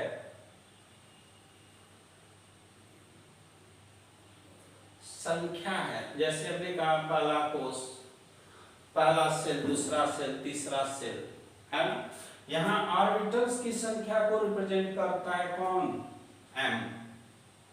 ऑर्बिटल्स की संख्या को, यस, ऑर्बिट को n बता रहा था, ऑर्बिटल को यह बताता है, लेकिन उसकी संख्या को यह बताता है। अब बताइए, यह p ऑर्बिट की बात है। यदि हमने बोला कि यदि l बराबर 0 है तो क्या है?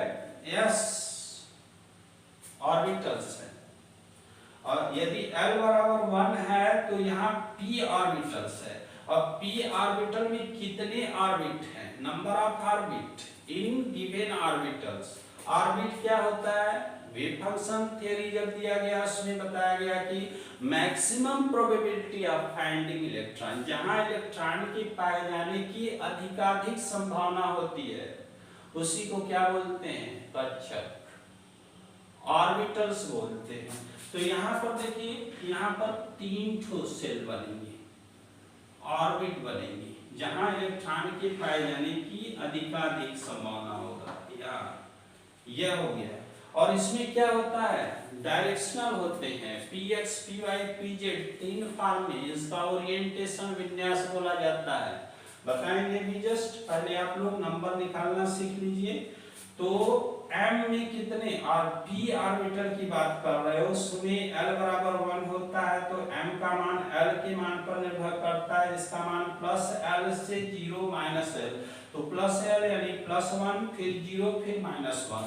अब इसमें मैक्सिमम नंबर ऑफ ऑर्बिटल की संख्या, नंबर ऑफ ऑर्बिट की संख्या, ऑर्बिटल में ऑर्बिट की संख्या कितनी है? 3 है, जैसा कि आप लोग देख रहे हो। इसको 2l+1 से भी निकाल सकते हो टोटल नंबर ऑफ। यदि l बराबर 1 है तो 2 मल्टीप्लाइड विथ 1 +1 कितना हो जाएगा? 3 है ऑर्बिट। किसी ऑर्बिटल में कितने ऑर्बिट हैं उसके विषय में हम किसके द्वारा? मैग्नेटिक क्वांटम संख्या के द्वारा जानकारी प्राप्त करते हैं।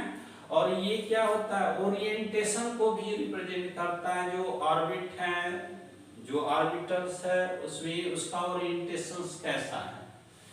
px, py, pz 3 डायरेक्शन में ओरिएंटेशन हो सकता है।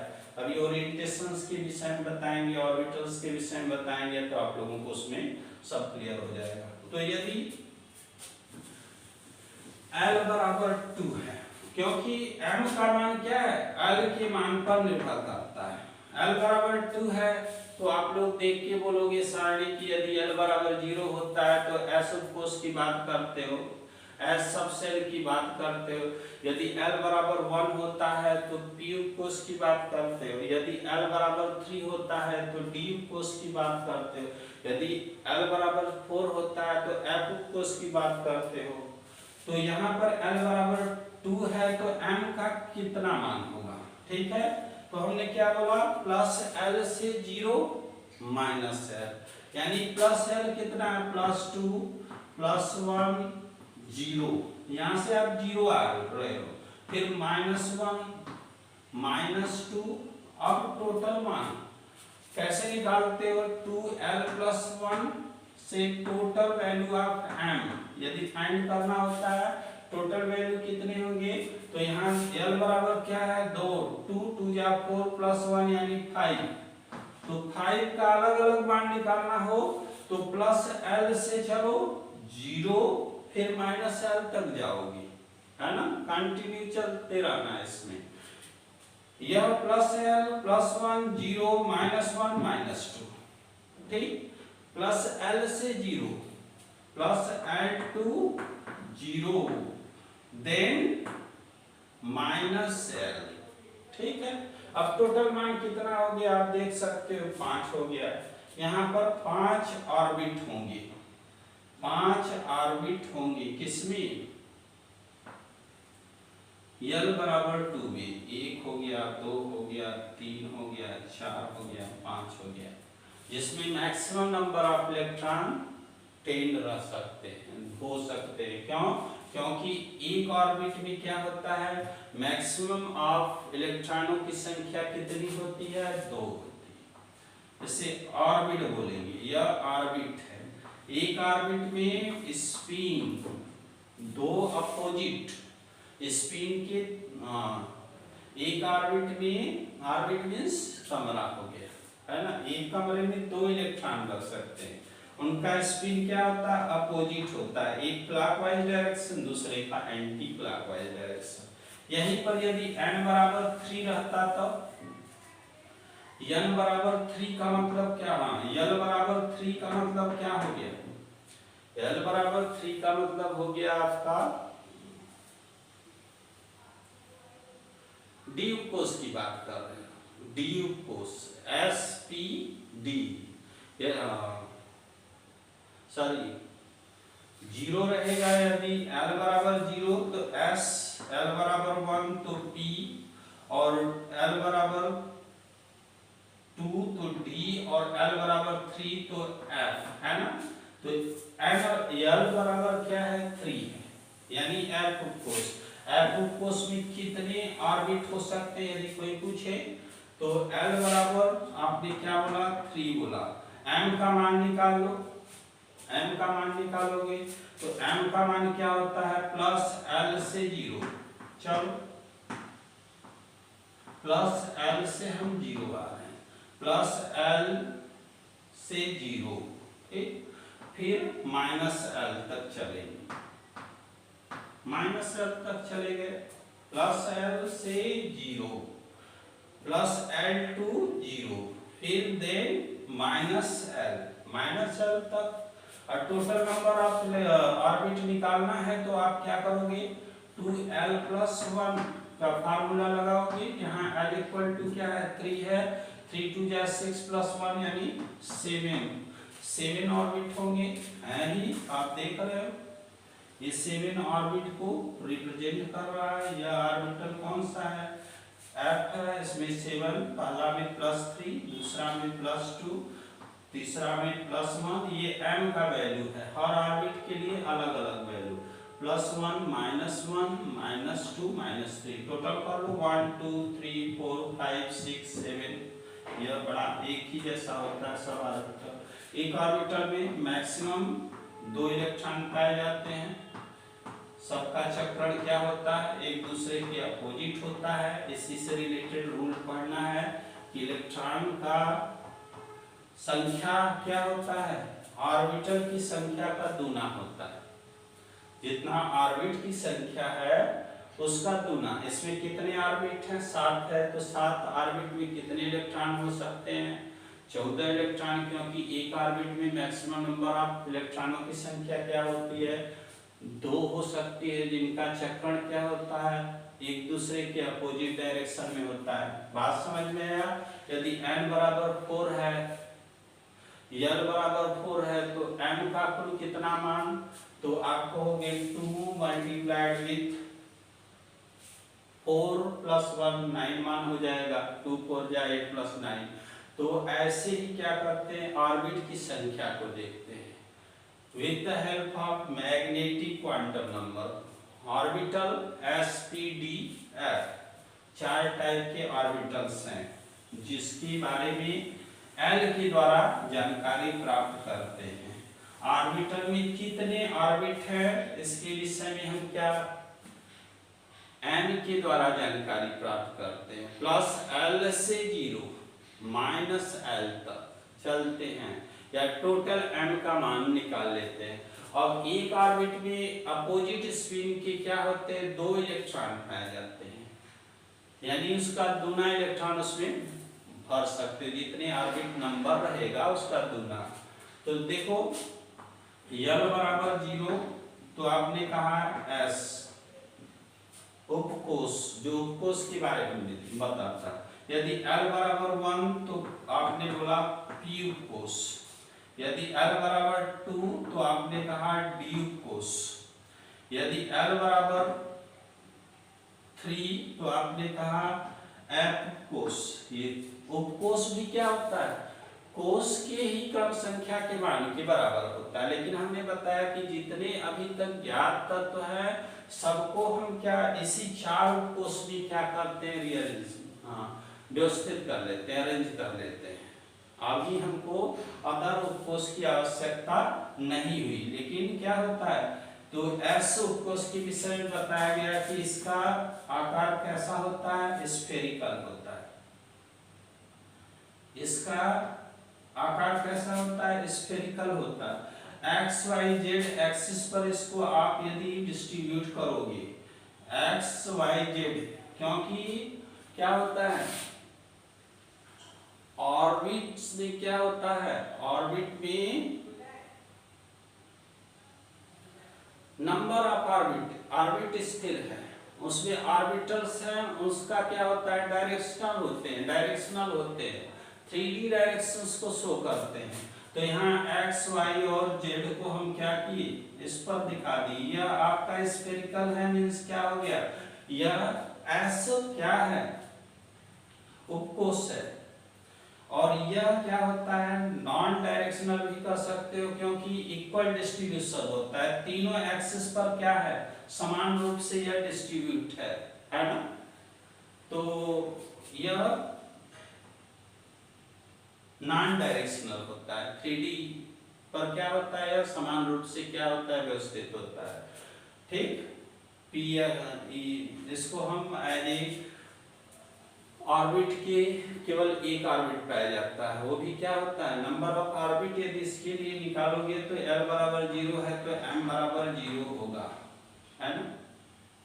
नंबर ऑफ ऑर्बिट केवल एक ऑर्बिट है, एक ऑर्बिट में मैक्सिमम नंबर ऑफ इलेक्ट्रॉन क्या होते हैं, 2 हो सकते हैं, और जिसका अब क्या होता है, चक्रण एक दूसरे के अपोजिट डायरेक्शन में होता है। ओके, इसी प्रकार क्या है, P है। कभी ऑर्बिटल्स के बारे में भी बहुत कुछ बातें हैं, आप लोगों को बताएंगे, नोड क्या होता है, एज ए लोब क्या होते हैं, पॉजिटिव लोब क्या होता है, नेगेटिव लोब क्या होता है ना। वो सब विषय के बारे में जब भी ऑर्बिटल के विषय में जब भी कभी समय मिलता है उसी में हम जिक्र कर देंगे, वाली जानकारी के लिए। यहाँ पर देखिए ये डंबल से, डंबल लेके आप लोग क्या करते हो, ऐसे शरीर बनाते हो, अपना बॉडी बनाते हो, वही डंबल की बात करते हैं। तो यह क्या हो गया, पी शेप है, पी का आकार है, डंबल शेप। अब इसका ओरिएंटेशन देखोगे, यानी एक्स वाई जेड एक्सिस पर इसका डिस्ट्रीब्यूशन देखोगे, तो इस प्रकार से आप लोग इसको रिप्रेजेंट करते हो अलग अलग। हालांकि एक ही है, ये नहीं कि 2-4 हैं, एक ही है, इसको हमने एक साथ बना दिया, पी एक्स पी वाई और पी जेड एक्सिस पर। इसमें P x P Y P Z, इसको 3 डायरेक्शन में हम क्या करते हैं, ओरिएंट करते हैं अभिविन्यास के आधार पर। P x P Y P Z dumbbell से आकार किसका है, यदि आपसे कहा जाए तो आप कहोगे पी। डबल डंबल किसका होता है, डी का, है ना। डी एक्स वाई होता है, डी वाई जेड, है ना, D X Y D Y Z, D Z X, D X square minus Y square, D Z square. इसका ओरिएंटेशन 5 टाइप से होता है, इसलिए 5 ऑर्बिट बनते हैं। ओरिएंटेशंस के आधार पर क्या है, ऑर्बिट बनाए जाते हैं। ऑर्बिट में क्या होता है, maximum probability of finding electron इनके साथ ऑर्बिटल्स। तो ऑर्बिटल का ओरिएंटेशन होता है, ओरिएंटेशन किस डायरेक्शन में, एक्स वाई में है, वाई में है, जेड में है, जिस डायरेक्शन में उसका विन्यास उसको दिखाएंगे। डी क्या है, डबल डंबल होता है, इस प्रकार से डबल डंबल आप दिखाओगे, ये डबल डंबल सेट होता है ऐसे। और अच्छा से बना दो, कभी विस्तृत में हम बताएंगे इसके विषय में, है ना। ए नोट ये ऐसे डबल डंबल सेट, इस प्रकार से आप डबल डंबल डी को शो करते हो। ये क्या होता है, कॉम्प्लिकेटेड होता है, इसमें लगभग 8 लोब्स पाए जाते हैं। कॉम्प्लिकेटेड क्या है, ऐसे ही 8 लोब्स बना दो, फ्लावर जैसा ये दिखता है। इसका क्योंकि ऑर्बिट क्या है, ऑर्बिट में ऑर्बिटल्स अधिक है, इसलिए इसका ओरिएंटेशन यदि कराओगे तो एकदम फूल जैसा वेरी कॉम्प्लिकेट स्ट्रक्चर जो एमएससी में आप लोगों को पढ़ाया जाएगा। तो आप लोग सीख लीजिएगा इसका डायरेक्शन है ना, एक्स वाई जेड एक्सिस पर किस प्रकार से ये क्या होते हैं, व्यवस्थित होते हैं, उसी को क्या बोलते हैं, अभिविन्यास ओरिएंटेशन बोलते हैं। ये क्या हो गया, पी हो गया, ये क्या हो गया, एस हो गया। एस में जो अभिविन्यास होता है तीनों एक्सिस पर या इक्वल डिस्ट्रीब्यूशन में होता है, इसलिए इस अभिविन्यास के बारे में कोई जानकारी नहीं। लेकिन यहाँ पर P x y, p x और y, p x P Y P z 3 type के ओरिएंटेशन देखने को मिलते हैं। इसमें 5 टाइप के ओरिएंटेशन देखने को मिलेंगे, D X Y D Y Z, D Z X, D Z square minus Y square and D X square minus Y square D Z square है ना। तो वो ओरिएंटेशन आप लोग एक्सिस पर किस प्रकार से इलेक्ट्रॉन क्या है, व्यवस्थित है। ओके, अब आते हैं स्पिन।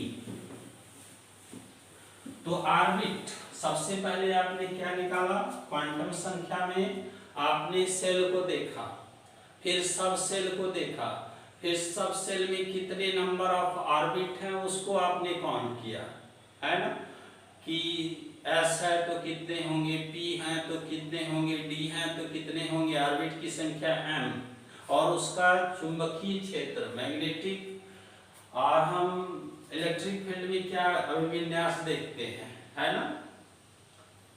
फिर उसके बाद आता है आपका चुंबकीय क्वांटम संख्या के बाद चक्रण क्वांटम संख्या, चक्रण क्वांटम संख्या,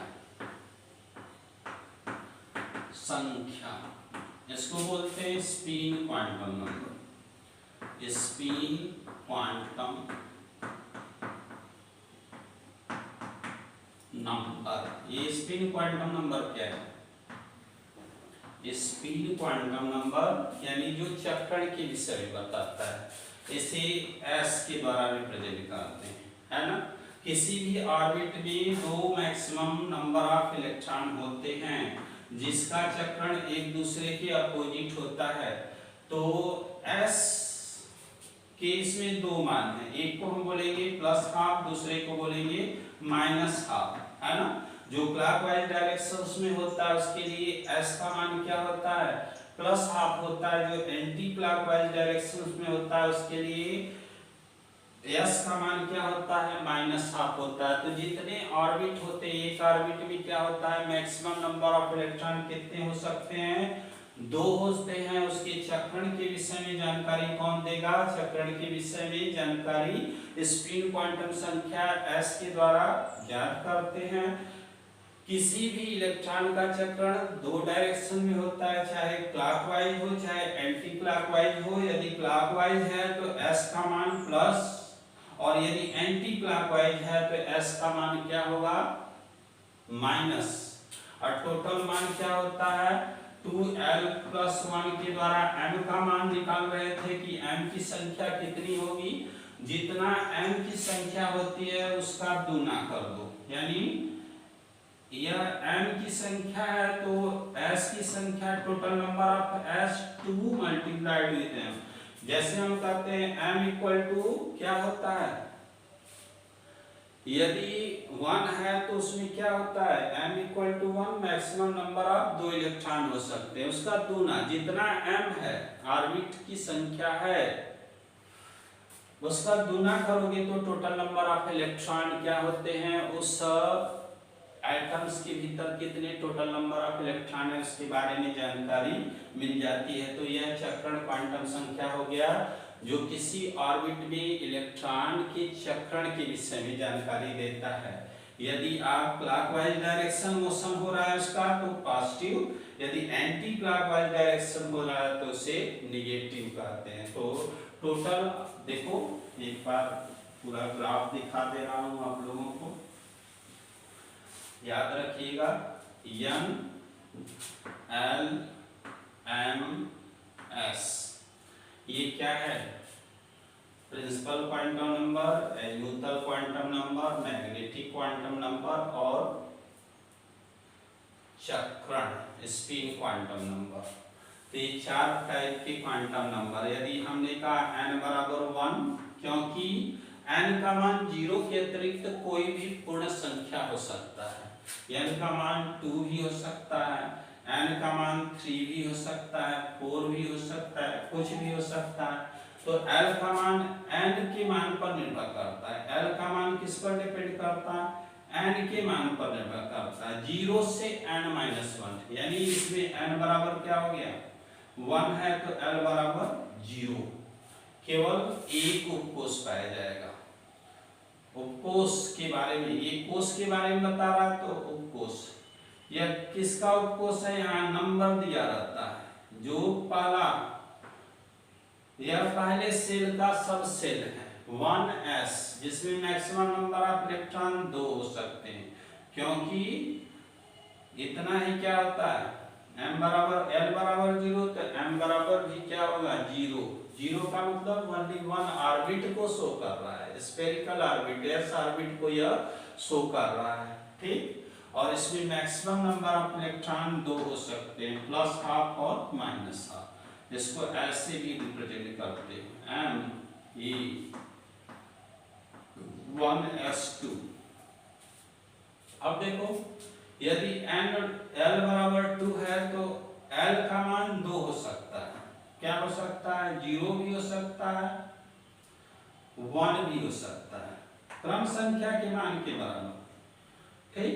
यदि l बराबर 0 है तो इसको आप कहते हो यह 2s2 होगा, मीन्स दूसरे का s उपकोष। l बराबर 0 का मतलब दूसरे, ये दूसरे से मिला है आपको, यह दूसरे का s उपकोष। यदि l बराबर क्या है? 1 है तो इसमें m का मान निकालोगे तो इसके लिए भी m का मान 0 ही होता है। इसके लिए m का मान देखोगे +1 से 0 -1, यह हो जाएगा 3 ऑर्बिट को शो करेगा इसके भीतर। ये ऑर्बिटल को बता रहा है shell, sub shell, number of orbit and number of electrons, है ना। इसमें देखो पॉजिटिव E, इसमें क्या होता है? 3 ऑर्बिट हैं। ये कौन बताया? m बताया, l बराबर 1 के लिए, क्योंकि m का मान क्या होता है? l के मान पर निर्भर करता है, +1 से 0 -1। अब इसमें पहले क्या करो? हुंड रूल आएगा जिसमें आप लोगों को बताएगा पेयरिंग तब तक नहीं किया जाता जब तक कि प्रत्येक ऑर्बिट में एक इलेक्ट्रॉन न हो जाए। ये हो गया माइनस 6 इलेक्ट्रॉन। तो sp_d_f, ऐसे ही हम क्या करते हैं? इसका मान निकालते हैं। यह बोलते हो 2p, p में मैक्सिमम नंबर ऑफ इलेक्ट्रॉन 6 हो सकते हैं। तो ये दूसरे कोष का 2 उपकोष है, s और p। ये पहले कोष का 1 उपकोष, पहला उपकोष है। इसी प्रकार तीसरे में कितना उपकोष बना सकते हो?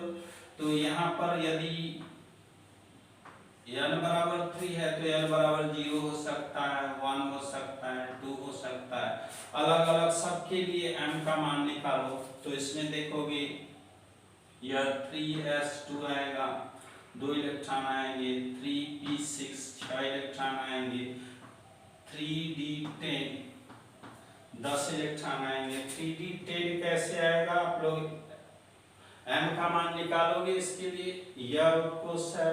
यदि आपसे कहा जाए d उपकोष है तो इसमें ऑर्बिट की संख्या फाइंड करो, तो +l से 0 -l, है ना।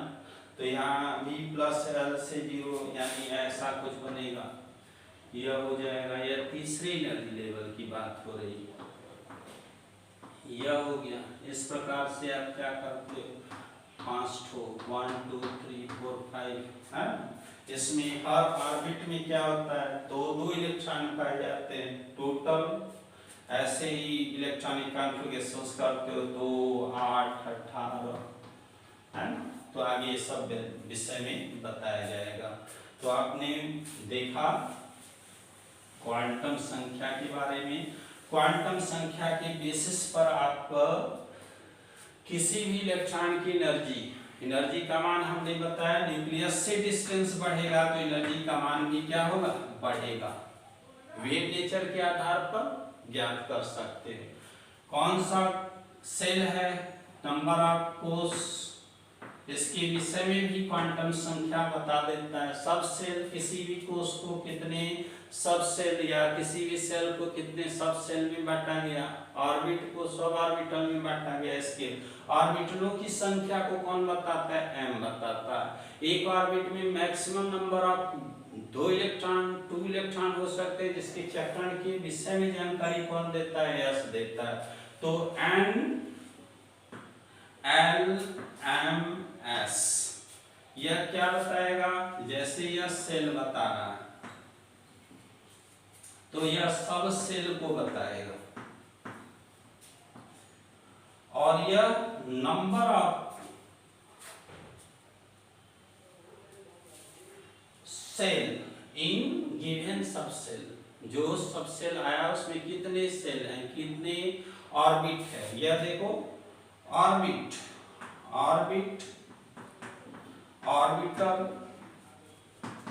Orbital, number of orbit in given orbitals, जो भी ऑर्बिट दिया गया उसमें कितने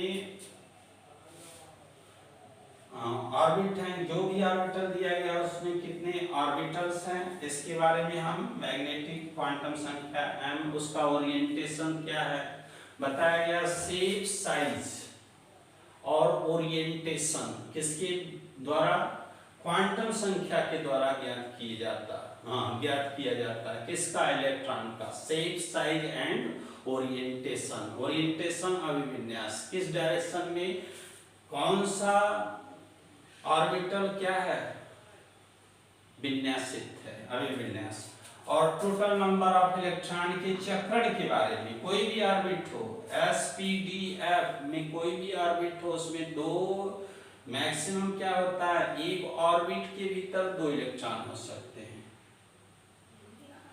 उनके चक्रण के विषय में जानकारी हम किसके द्वारा, प्लस हाफ और माइनस हाफ के द्वारा ज्ञात करते हैं। तो ये रहा आपका क्या, क्वांटम थ्योरी रहा। अभी आगे आप लोगों को पढ़ना है होल्ड्स लॉ, बाउर रूल्स, इलेक्ट्रॉनिक कॉन्फ़िगरेशंस के विषय में बताया जाएगा, पॉली एक्सक्लूजन्स प्रिंसिपल्स के विषय में, 3 हाइपोथेसिस, 3 प्रिंसिपल्स और पढ़ना है आपको। इसके बाद एटॉमिक स्ट्रक्चर कंप्लीट हो जाता है।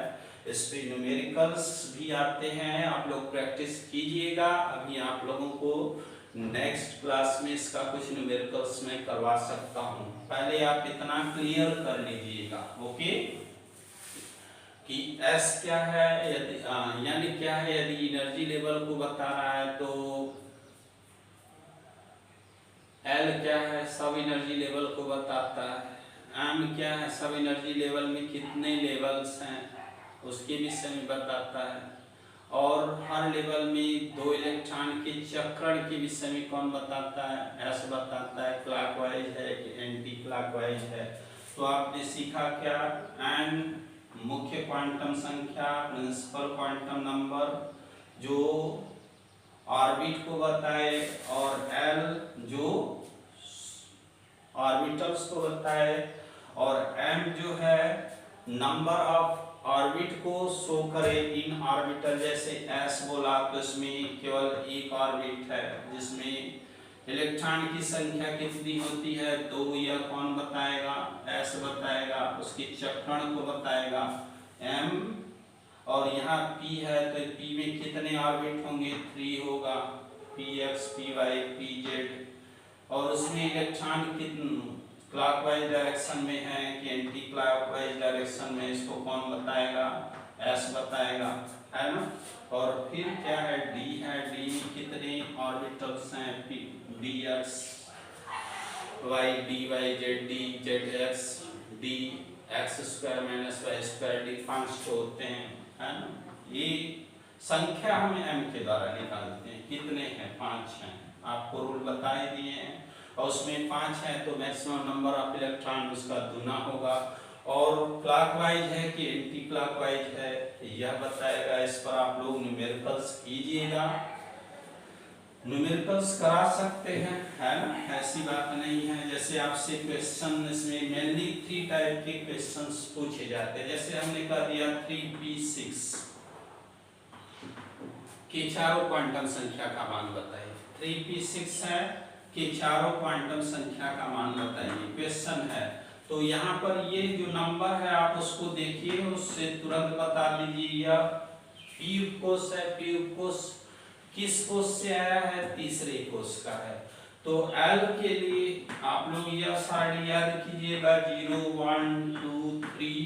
यदि S रहे तो 0 L का मान हो जाता है, P रहे तो 1 हो जाता है, D रहे तो 2 हो जाता है और F रहे तो 3 हो जाता है। तो यहाँ कौन सा उपकोष है? P है। उपकोष के बारे में हम जानकारी L के द्वारा, तो ये सारणी याद रहेगा 1 होता है, P के लिए 1 होता है। तो यहाँ L बराबर 1 हो गया। M का कितना मान होगा आप जानते ही हो। यदि L का मान निकल गया तो M का मान निकाल ही लोगे, +1 0 -1। यह हो गया किसका मान? M का मान हो गया। यानी इसमें कितने होंगे? जितने नंबर होंगे उतने ऑर्बिट होंगे।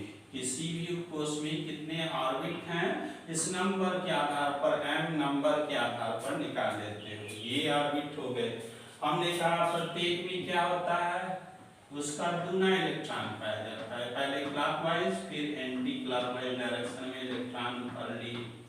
और इसमें अब बोला s हर ऑर्बिट में 2 मान, यानी इसका +12 -12 +12 -12 +12 बात समझ में आ रहा है? इसको याद रखोगे। P के लिए L का मान 1 होता है। यदि S रहता तो L बराबर 0, तो M बराबर 0, यानी 1 ऑर्बिट। यहाँ 3 ऑर्बिट की संख्या, S का मान उसका दूना, टोटल नंबर 1 +12। जो क्लॉकवाइज है उसको प्लस कर दो, जो एंटी क्लॉकवाइज है उसको माइनस कर दो। इस प्रकार से हम टोटल क्वांटम संख्या की गणना कर लेते हैं। यदि आपसे क्वेश्चन कर दिया गया n = 4 n = 3 के लिए चारों क्वांटम संख्या का मान ज्ञात करो, तो L का मान क्या हो जाएगा? हम आपको बताए L का मान n के मान पर निर्भर करता है। 0 से n-1, 0 भी हो सकता है, 1 भी हो सकता है, 2 भी हो सकता है। m का मान क्या हो जाएगा? यदि L बराबर 0 तो m बराबर भी 0। यदि L बराबर 1 है तो m का 3 मान होगा इसके लिए, है 3 मान m का होगा, +1 0 -1। और इसके लिए 5 मान हो जाएगा, है?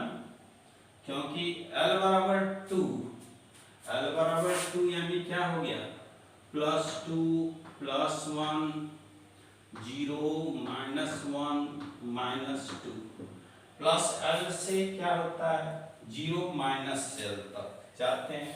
यहाँ पर भी आपका इसको ऐसे भी लिख सकते हो, +1 0 -1। यह किसका मान आ गया? m का मान आ गया। L बराबर 0 के लिए m बराबर 0, L बराबर 1 के लिए 3, L बराबर 2 के लिए इसके 5 मान। 5 में अब S का मान सबके लिए निकाल लो। यह 0 है तो इसमें भी 2 इलेक्ट्रॉन होंगे, एक प्लस एक माइनस।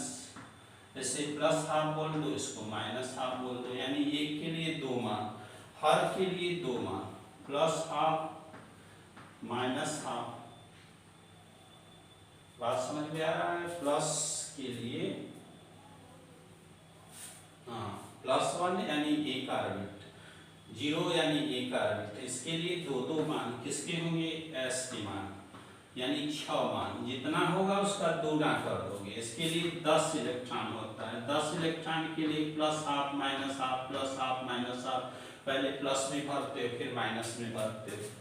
इसको +12 बोलोगे, इसमें -12। एक ऑर्बिट में क्या होता है? 2 इलेक्ट्रॉन होता है। इस प्रकार से L M S के मान की गणना कर लेते हो। और भी न्यूमेरिकल्स हैं, जैसे पूछ दिया चौथे तीसरे इलेक्ट्रॉन, एक क्वेश्चन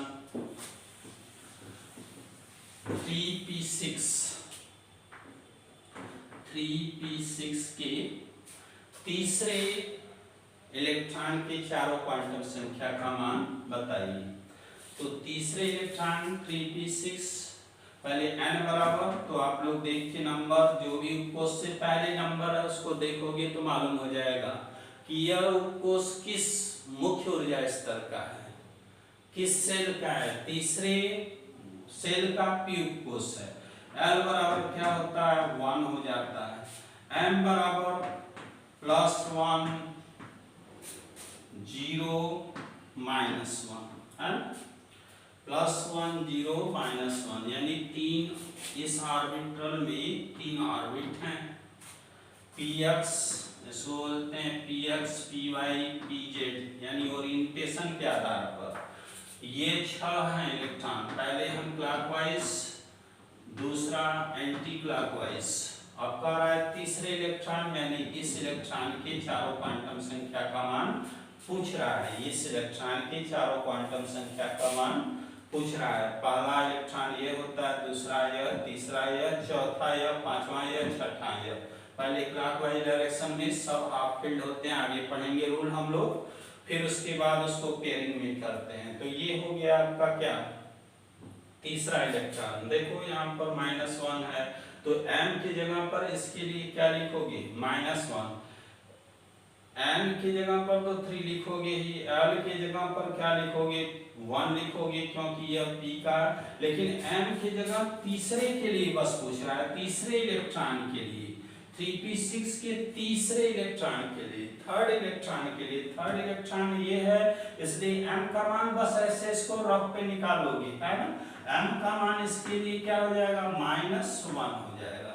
तो -1 के लिए क्या है s का मान क्या होता है क्लॉकवाइज डायरेक्शन, इसलिए +½ हो जाता है। इस प्रकार से न्यूमेरिकल्स आप सॉल्व कर सकते हो। ओके, और इसके बारे में जो भी रूल्स हैं उसके विषय में पढ़ा जाएगा इन नेक्स्ट टर्म। आज के लिए इतना ही काफी है। ओके, यदि समझ में आया तो लाइक सब्सक्राइब कीजिए, नहीं समझ में आया तो आप लोग मैसेज करोगे कि ये टॉपिक नहीं समझ में आया। ओके, फिर उससे उसको हम कंप्लीट करेंगे। तब तक के लिए बाय बाय, फिर मिलते हैं। Okay bye, thanks.